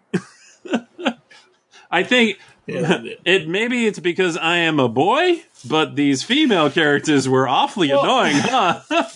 Well, the thing of it is that as cartoons progressed from the 80s into the previous decade and now the current decade, see, in the 80s, folks, where you had people like me who were 7 years old and watched all the He-Man stuff in reruns, even though I watched it before then when it was actually airing, regular. So Orko's all right. He-Man, Orko's, whatever, he's what it is. He's not the worst 80s kid or sidekick. Anyway, the point is that starting in like 82, 83, going forward, like with He-Man and She-Ra, He-Man was for the boys, She-Ra was for the girls. So with something like DuckTales with Webby, the Huey, Dewey, and Louie are for the boys, Webby's supposed to be for the girls. Instead of having to then say, oh, we're going to do DuckTales 2017 until 2019, and then in 2019... Webby's fun in that one. It's the Webby Show. Yeah. Yeah. But then even at the same time, you got Gadget on Rescue Rangers. It's a great character. You had the female gummy bears. They were cool. Yep. They were cool. So, it's not all the same. And I had no problem with Gosalyn. I like the dynamic of Gosalyn, her father, Drake Mallard, and all that. That's fine. I was never a big fan of kids hanging out with the heroes of Transformers shows, particularly Transformers Armada. Those kids were terrible, especially Carlos. Everybody liked Carlos. Matt Hill doing a really not great accent. Mr. Ed himself doing a not great accent. Didn't care for those. Matt Hill, I love the man. I had a chance to interview him years ago now.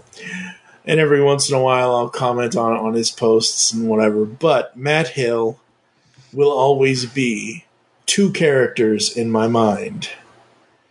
He will be the guy in the suit for Turtles, because he was the guy in the suit for Turtles 3, I believe. And he will always be the voice of Captain N, the Game Master. Oh, yeah, he was Captain N. That's right. And again, that's one of those voices where it's essentially his own, literally, I remember when we did that interview, because you never know when you do interviews, again, you take somebody like Rob Paulson or Maurice LaMarche, or if you've never heard them before outside of the voices that they do, you don't know what they're going to sound like. And that was this one night that we had the interview with Matt Hill, and I was like, what's he going to sound like? I don't even know. And then the first thing, as soon as I connected the call, I'm like, to my co-host, I think Neil Purcell did this with me. I'm like, okay, Neil, are you here? Yep, I'm here. Matt, are you here? Hi, I'm Matt, I'm here. And literally, it's like Captain N's he's not even trying to be the character. That's his voice. Again, it's one of those Barry Gordon aspect things, whatever. What, did you think he would sound like Ed? I don't know. At least he doesn't sound like Next Mutation Raphael. Oh, man. Why wasn't he Michelangelo? It would have been a way better voice for actually, I like Kirby Morrow's Michelangelo. May he rest in peace. I would rather take the singing voice of Raphael on Coming Out of Their Shells than Next Mutation Raphael. I thought the singing voice was pretty good. That's what I'm saying. That's what I mean, yeah. Anyway. Man, I listened to that album so much. So much. So do you still have the original cassette album? I think I might have the cassette somewhere. Okay. I might. But do you have a full-on stereo mono version of it? Where it's at? So here's the thing, folks. I think I have a digital copy. Okay, but anyway, this is what I'm saying. Here's the thing. I have had the album Coming Out of Their Shells for the longest time. For the longest time, it was just like it was back when it released, which is it's in one ear. It's only in one ear. Because it was only recorded on one side, or whatever the tech. I forget what the sound term. So I'm like Steve Megatron. I can do a lot of things with audio editing and things like that, but there are some things I cannot do. I'm like, look, this is coming out of my left speaker. I want it coming out of the left and right speaker. So he did whatever magical audio thing he did, and I now have a full, literally, I have it linked I have the local files linked in my Spotify. I can go play it on my phone after we record this, and I most likely will now that I'm talking about it. But if you don't have something that plays it out of both speakers, I'm telling you, we can talk later. Pizza power, baby. That's right. That's right. You can count on us. You can count on us. That's right. In your opinion, which decade represents the quote-unquote golden era of cartoons and why? 50s, 60s, 70s, 80s, 90s, 2000s, or 2010s? I feel like it's the 90s, and the main reason I say that is because that was the time when a lot more creator-driven cartoons were getting made. That was right. The early Nicktoons and some of the early Cartoon Network shows. You know, all of those, they had a specific creative vision, and they weren't just cartoons by committee. Yep. I think for that reason in particular, where we're getting away from telling stories to sell toys, and we're finally really letting a creator make the show they want to make. You know, with some restrictions, usually for the better, because we see what happens when they're unrestricted, and I'm looking at you, Ren and Stimpy. But, yeah, I think that part of me wants to say, like, the 2000s, maybe more so, but I think it's probably got to be the 90s, because you also have Batman the Animated Series, which took what we thought was possible with an action animation show and just, like, blew the top off of it. Like, everything before that pales in comparison to what they did with Batman the Animated Series. So, and then also I think some of the best animated comedies were from the 90s. So, yeah, and also a lot of the best, like, primetime animation came out in that era, too. Though a lot did come out in the 2000s. But I feel like it's probably the 90s. And over on the Japanese side, like, some of the all-time classics came out in the 90s. Like, people tell you if there's any anime you need to see, that if you've never watched any other anime, it's Cowboy Bebop by Shinichiro Watanabe. It is like film noir, space, cowboy, sci-fi. It's such a great show to introduce people who have never seen Japanese animation before. And that came out in the 90s among lots of other things. Like Dragon Ball Z came out in the technically late 80s, but mostly in the 90s. Yeah. Sailor Moon came out in the 90s. Pokemon came out in the 90s. So the 90s was just such a big, big era. But of course, I can't discredit like what they were doing in the 50s. Like those were sensational. And you know, you can still watch them today and they're still entertaining. Even those Fleischer's Superman shorts are really good. Really good. Yeah. And yeah. But I think 90s. I know a lot of you guys are very beholden to the 80s, but maybe because I was born in 84 and didn't really watch cartoons until 87. Yeah, see, that's the thing. 90s. Like, you know, that's, yeah. You were born in the 80s, but you grew up in the 90s kind of thing. Whereas, you know, people who were born in, say, 79, 80, 81, 82, we were born in those, whichever year you want to pick, but we still grew up in the 80s and the 90s kind of thing. And I agree with you. I mean, you know, I personally would say 80s because of all of the cartoons for me that were then. What I've noticed is the trends changing from weekday afternoons and Saturday mornings to cartoon blocks to having various shows at various times. And now, and especially not like the reason why it only goes from the 50s to the 2010s is because we're only, 2 years into the 2020s? We're not even, like, this decade isn't even done yet, so who the hell knows what's going to happen when we hit 2029, if we make it that long. Right. Oh, and to that, because a lot of you guys brought up syndication, which is a big a big factor there. Like in the 80s, there was a lot of syndication. That's how I saw a lot of the Hanna-Barbera cartoons. But in the 90s, the early cable years, you could see so much animation. It was blessed. Yeah, it was everywhere. It was on HBO. It was on this, that, and the other thing. Nickelodeon, Cartoon Network. They had blocks on TNT, USA Cartoon Express. The cartoons were everywhere.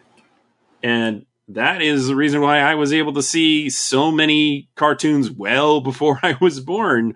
And that's another reason why I might say the 2000s might be slightly better in that regard, because the sampling by the 2000s was very, very wide. But I'd still probably lean to the 90s. Yeah. Some people view cartoons as something for children and don't view animation as a serious form of media that adults should consume. Who should cartoons be made for, in your opinion? You see, that is a almost strictly American line of thinking. In other parts of the world, in France, in Asia, in other parts of Europe, even in Latin America, animation's more so for everybody. There's not that kind of stigma that cartoons are just for kids, or if they're not just for kids, then they're like Family Guy or The Simpsons. Right, yeah. So, in that respect, I truly believe that animation is for everybody. Animation is a fantastic medium to tell any kind of story, whether it's everyday stuff or a workplace comedy. I love animated workplace comedies. I think those are great.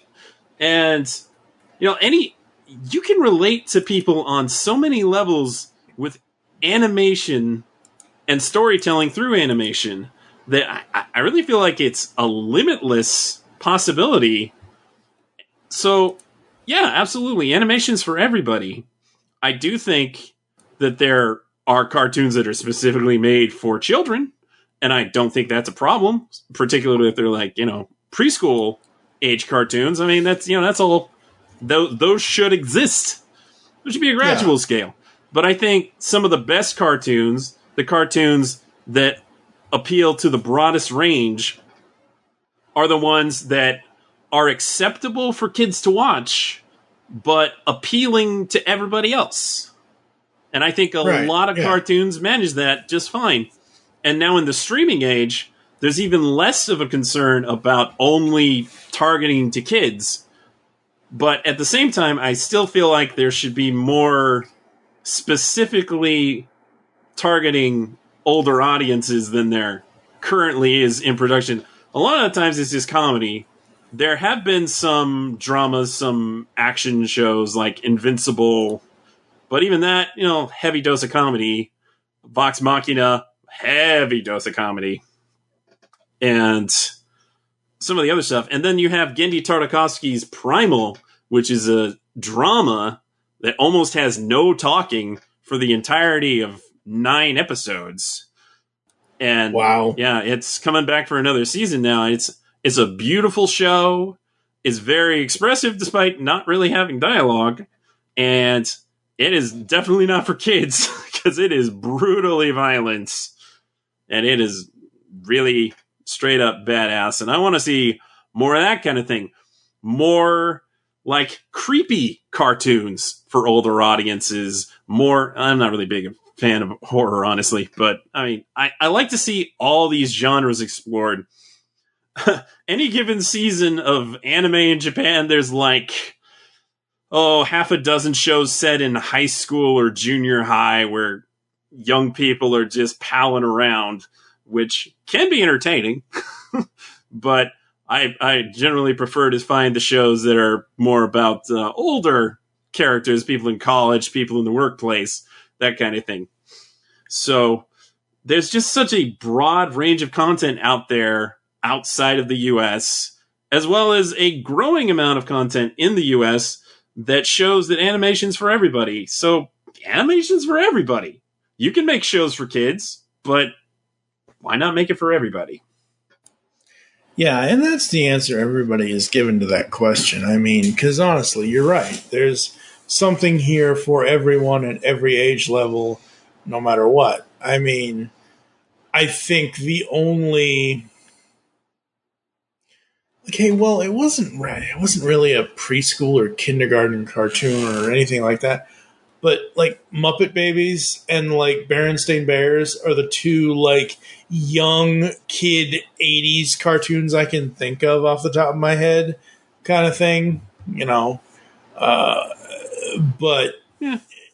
you know, it is what it is, and you're right. And the reason why that's phrased that way is because when I wrote that question out, you know, when it says some people view cartoons as something for children or whatever, or some people view it as not something for children, I was thinking of all those old dumbass senators and politicians, like all of those things in the 80s where it's like, oh my God, the cartoon violence is so bad. Oh my God, we must stop cartoons. Are you kidding? They rarely use their weapons. Okay, yeah, but that's why the red lasers and the blue lasers shoot over the head of the villain. That's right. They no direct hits. They can't hit. Yeah, but I mean, there are a couple, whatever. But then, and of course, there is the classic fight. You know, hammer and knife and nail and good whatever, old Tom and Jerry cartoon violence. Yeah, you're right. I was thinking more of Itchy and Scratchy when I said fight. Oh, I know. I'm thinking of Marge's campaign against against Itchy and Scratchy in the early seasons of The Simpsons. Because again, that was a thing back then. Mm-hmm. Like, you know, parents were going after these cartoon people. Mm-hmm. Because the cartoons were so, and nowadays it's like, oh no, we'll put anything we want on Netflix. We'll put parental controls, and then we'll leave it in your hands. Like parents don't care now. It's young adults that have nothing better to do but complain about cartoons to the creators of said cartoons. Complain. You know, when life gives you lemons, I complain about the lemons. And look. Have I expressed negative opinions about cartoons? Yes, everyone has. But I am not if it's something that I don't like, I am not going to sit here and waste my time on Twitter, Facebook, Instagram, TikTok, whatever, and go to a creator and get in their face and say, hey, I think your insert cartoon name here is really, really ugly, dumb, shitty, what, you know, like... I'll talk about how I don't give a shit, and I think Ren and Stimpy is disgusting as all hell, but I'm not going to go to John Kay and say, like, you know what I mean? But he totally deserves it. Okay, well, that's fine. Bad example. Best example, yeah. But you know what I'm saying, though? Like, don't get me wrong. He is a human being almost on the levels of Bill Cosby kind of thing, but, like, you know, I don't know, and it is what it is as far as but my point is that if I, like, oh my God, I can't get used to the fact that you have Darkwing Duck, the actor, which is Jim Cummings, and then you have Darkwing Duck, the person, which is a completely different voice. I can get used to that, and that's fine. I may not like the voice that is coming out of Darkwing Duck, the you know, separate from, you know what I mean? Like, that threw me off, because again, I've only seen and the Darkwing, because hello, it's Darkwing Duck, and that's the only Darkwing we've gotten since the original series, so I was never not gonna miss that. Yeah. So yeah. I don't know. All right.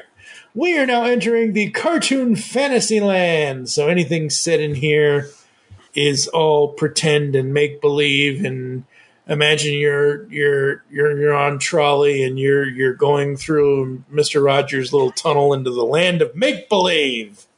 Yeah, I don't think Mr. Roger would approve of some of these upcoming answers. No, probably not. If you could own any vehicle featured in a cartoon, which would it be and why? While I'm tempted to say a Gundam mobile suit, because those things are really cool, Megas, the robot from Megas XLR, which is a futuristic robot that has been modified to have a bunch of video game stuff inside of it, and the head is a muscle car. I want that. I want Megas. Okay. That thing is way cool. Oh, it has like a cannon in its chest, which is a reference to Star Blazers. Oh, wow. Yeah. I love it. Awesome. If you could live in any cartoon world that you wanted, where would you live and why? Right. I thought about this a lot. Let me be clear. I definitely don't want to live in the world of Ninja Turtles because one dash of mutagen and life is crappy. But I would like to live in a world where there's superpowers. And that would maybe lead me to One Piece because I don't think anybody has gotten superpowers that are like unfortunate in One Piece so much. But One Piece is also a story where there's like this whole lost history of the world situation going on, and the powers that be are like real scary. So I don't think I want to live in that society either. Also, they don't have like the creature comforts that I have come to appreciate in life, such as television and Blu-ray box sets and streaming and video games and all of that. So I want to live in a world where there are superpowers and we got cool entertainment to enjoy because that's what I'm about. So my choice is the world of an anime called Tiger and Bunny. It's on Netflix.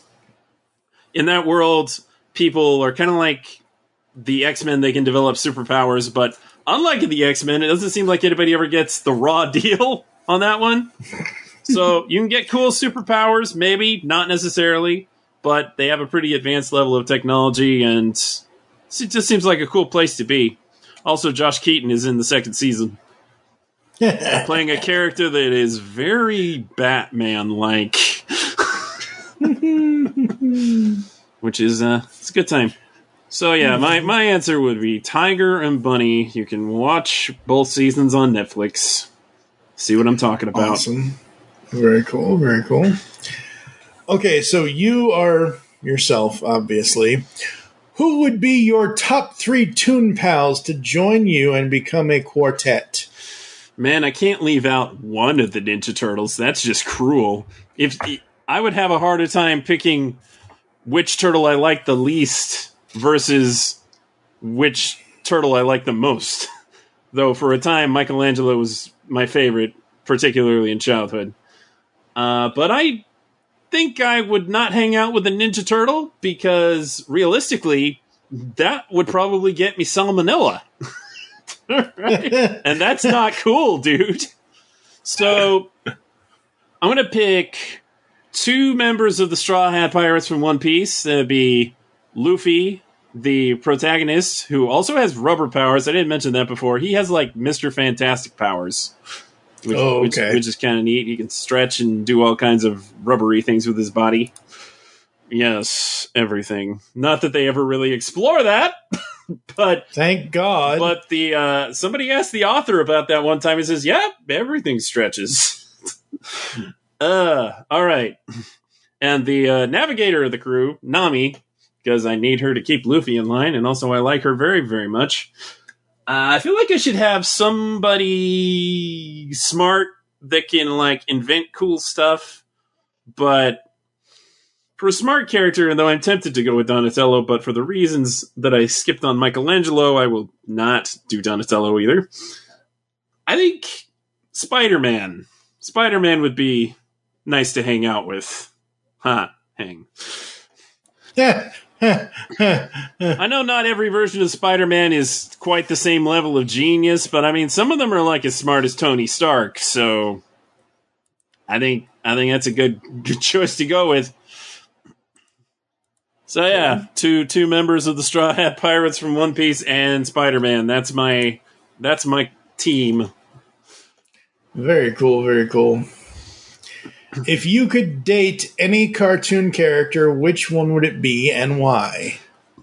obviously for many years I had a crush on April O'Neil, and because of that I have always had an interest in redheads, girls with orange or red hair, and Nami has orangish red hair, and I think she's very lovely, and I would want to date her. She would do a good job of keeping me in line. She's a no-nonsense kind of gal. Very cool, very cool. By the power of Grayskull! For the honor of Grayskull! What is the holy grail of cartoon artifacts? The Sword of Omens, the Matrix of Leadership, the Power Sword from He-Man, etc. You know, the Power Sword from He-Man seems like a pretty good choice. You know, you pick that thing up and you're filled with massive power.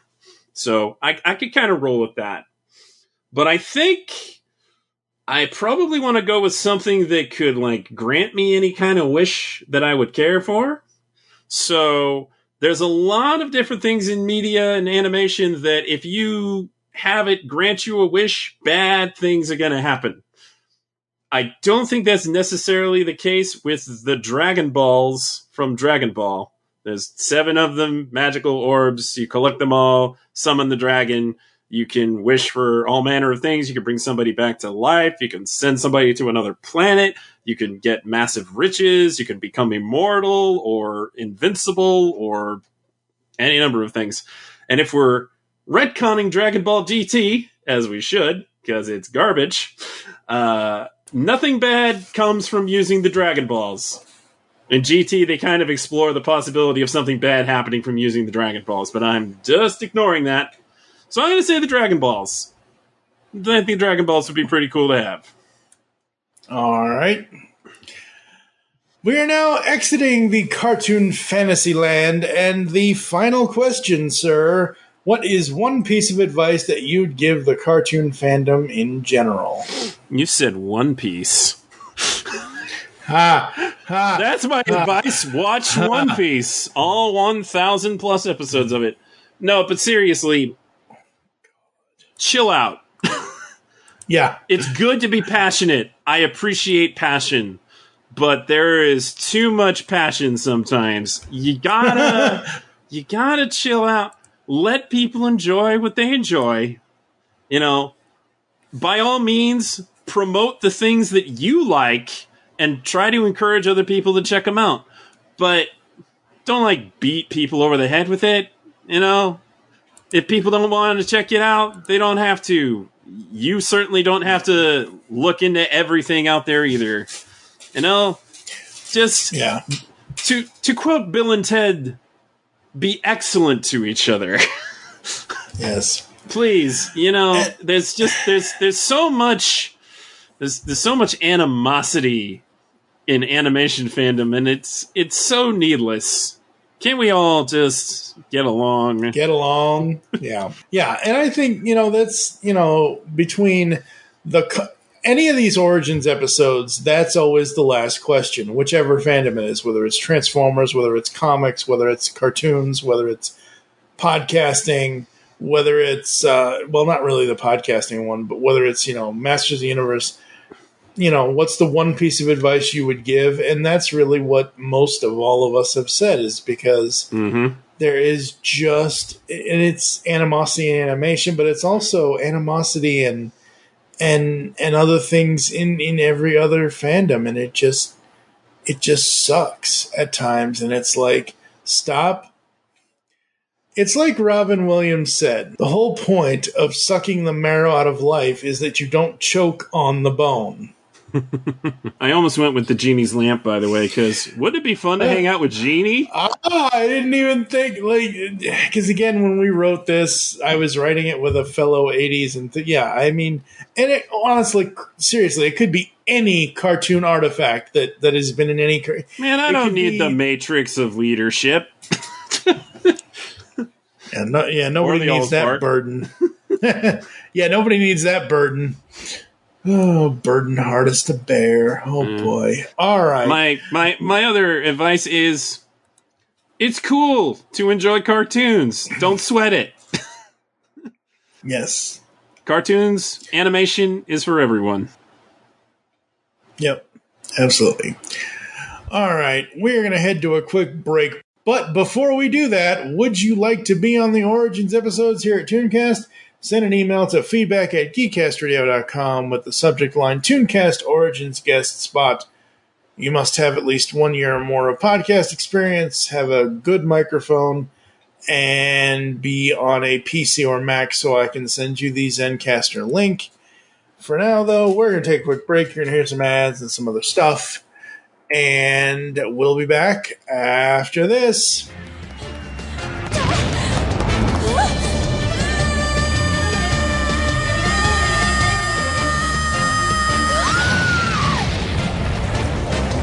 What was that? A guy fell from the sky. But at least I'm safe now. And what just happened to me was awesome. Jeez, I'm so hungry. Oh, hey, boss. Thanks for coming to save me. Huh? Who are you? They're all yours now, boss. Have fun. I wonder if they've killed that poor guy yet. Go,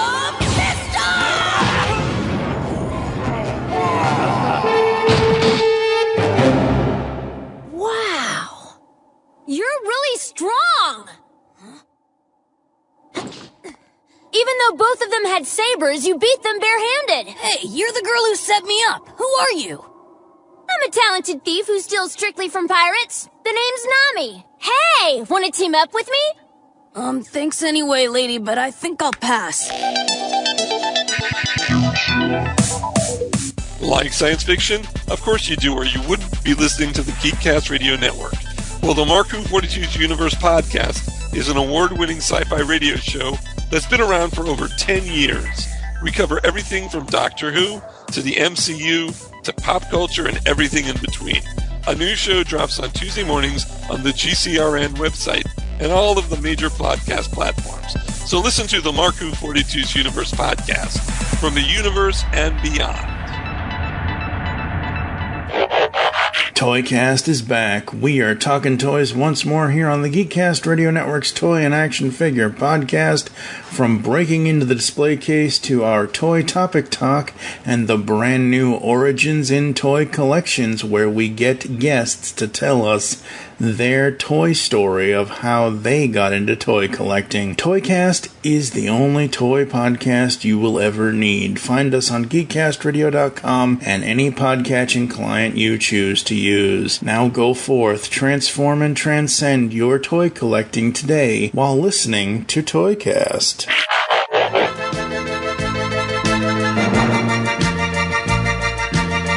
Hello all sentient beings. Want the latest on everything going on in the Transformers multiverse?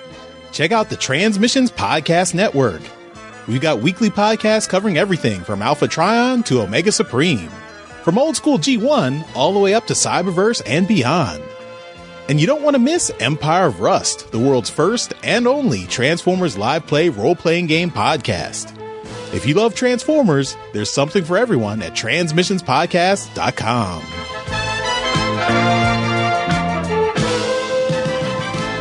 Discover a world of vintage and modern toys that's more than meets the eye with the Triple Takeover Toycast. Hosted by toy writers and photographers Toybox Soapbox, 6O, and TF Square 1, this informal and chilled out series of discussions cover everything from vintage Transformers to Mask, Diaclone, Microman and more, be it nostalgic or current. Whether you're a seasoned collector or a casual robot enthusiast, all are welcome. Triple Takeover Toycast.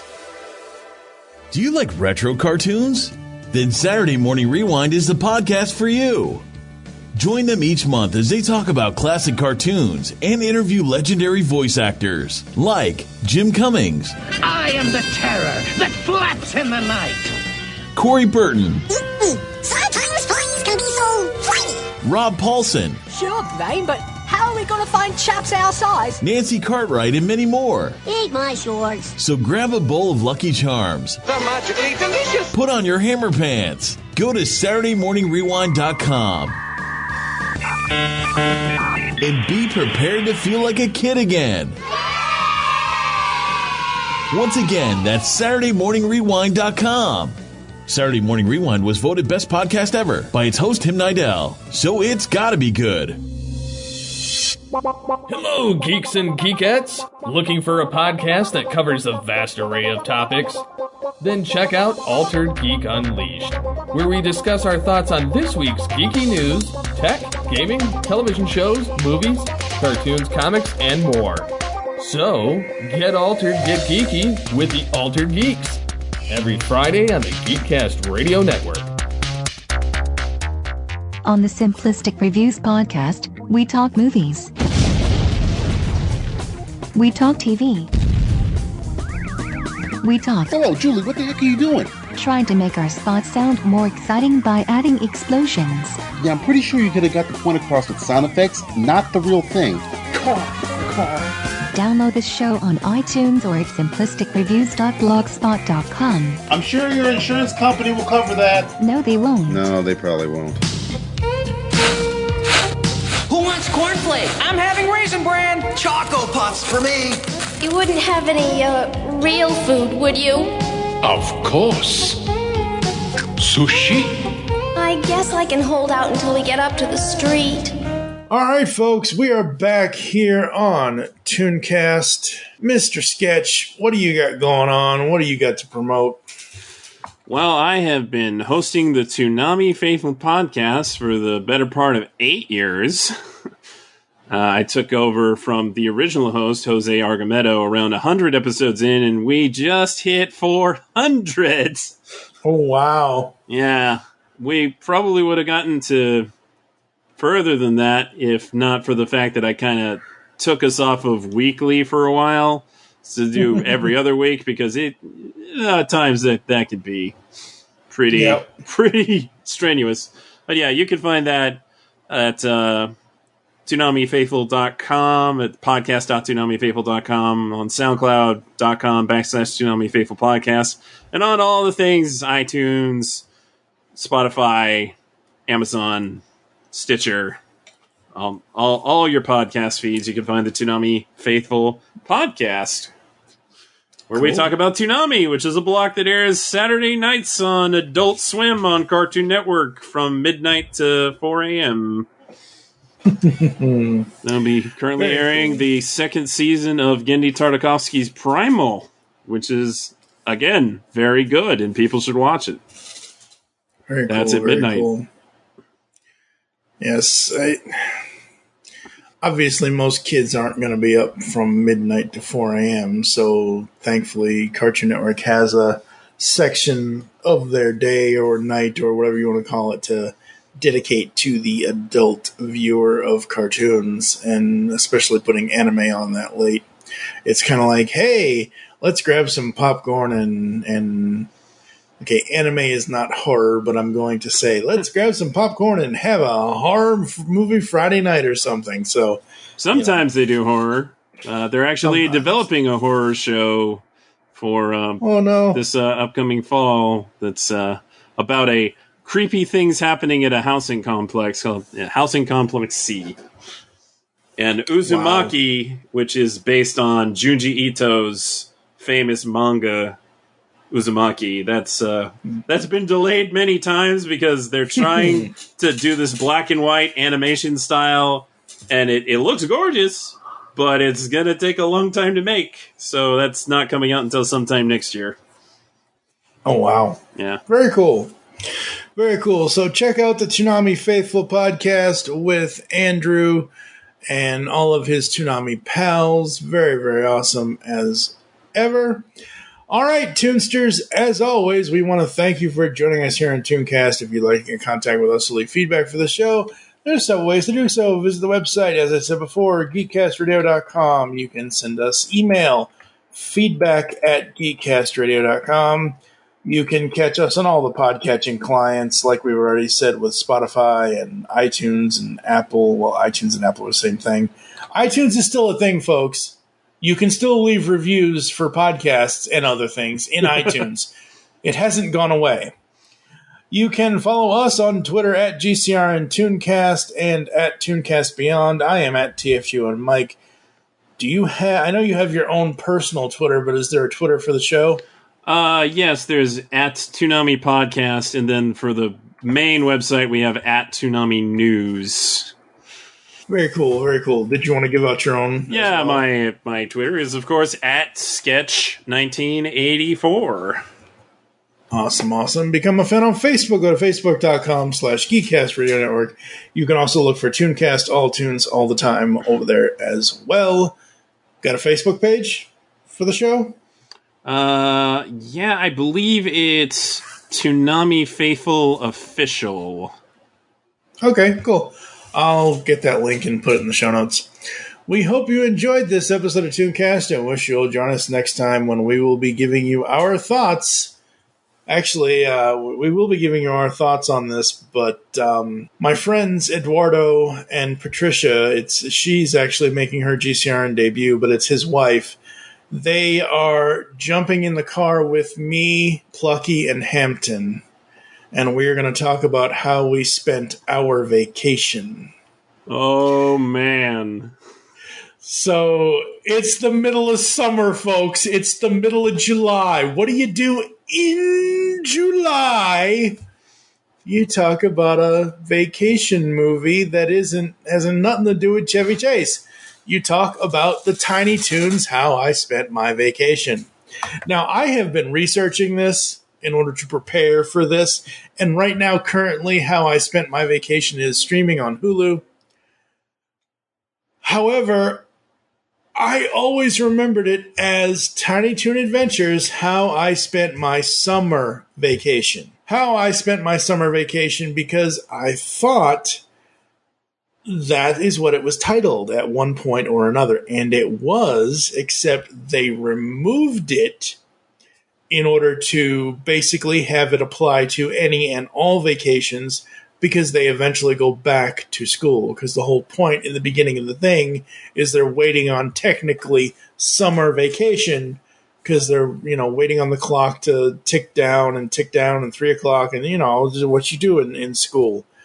And then obviously close to the end of the movie, they maybe, I don't remember what the end of the movie is. I know just based off of memory, Plucky and Hampton end up in some weird version of Wally World. It's not Wacky Land. It's something else. I'm sure you'll say it here in a minute as soon as I let you talk. But yeah, so that's coming up next. And what is the weird Wally World amalgam for Plucky and Hampton? I think it is Wacky Land. No, they don't go see Go-Go. No, they don't. I know they don't. All right. Anyway, we're going to get the heck out of here. For now, I am TFG1Mike with Andrew Sketch Hingson. Thank you for listening. Until next time. Oh, yeah. And unleash the Toon in you. Beyond good, beyond evil, beyond your wildest imagination.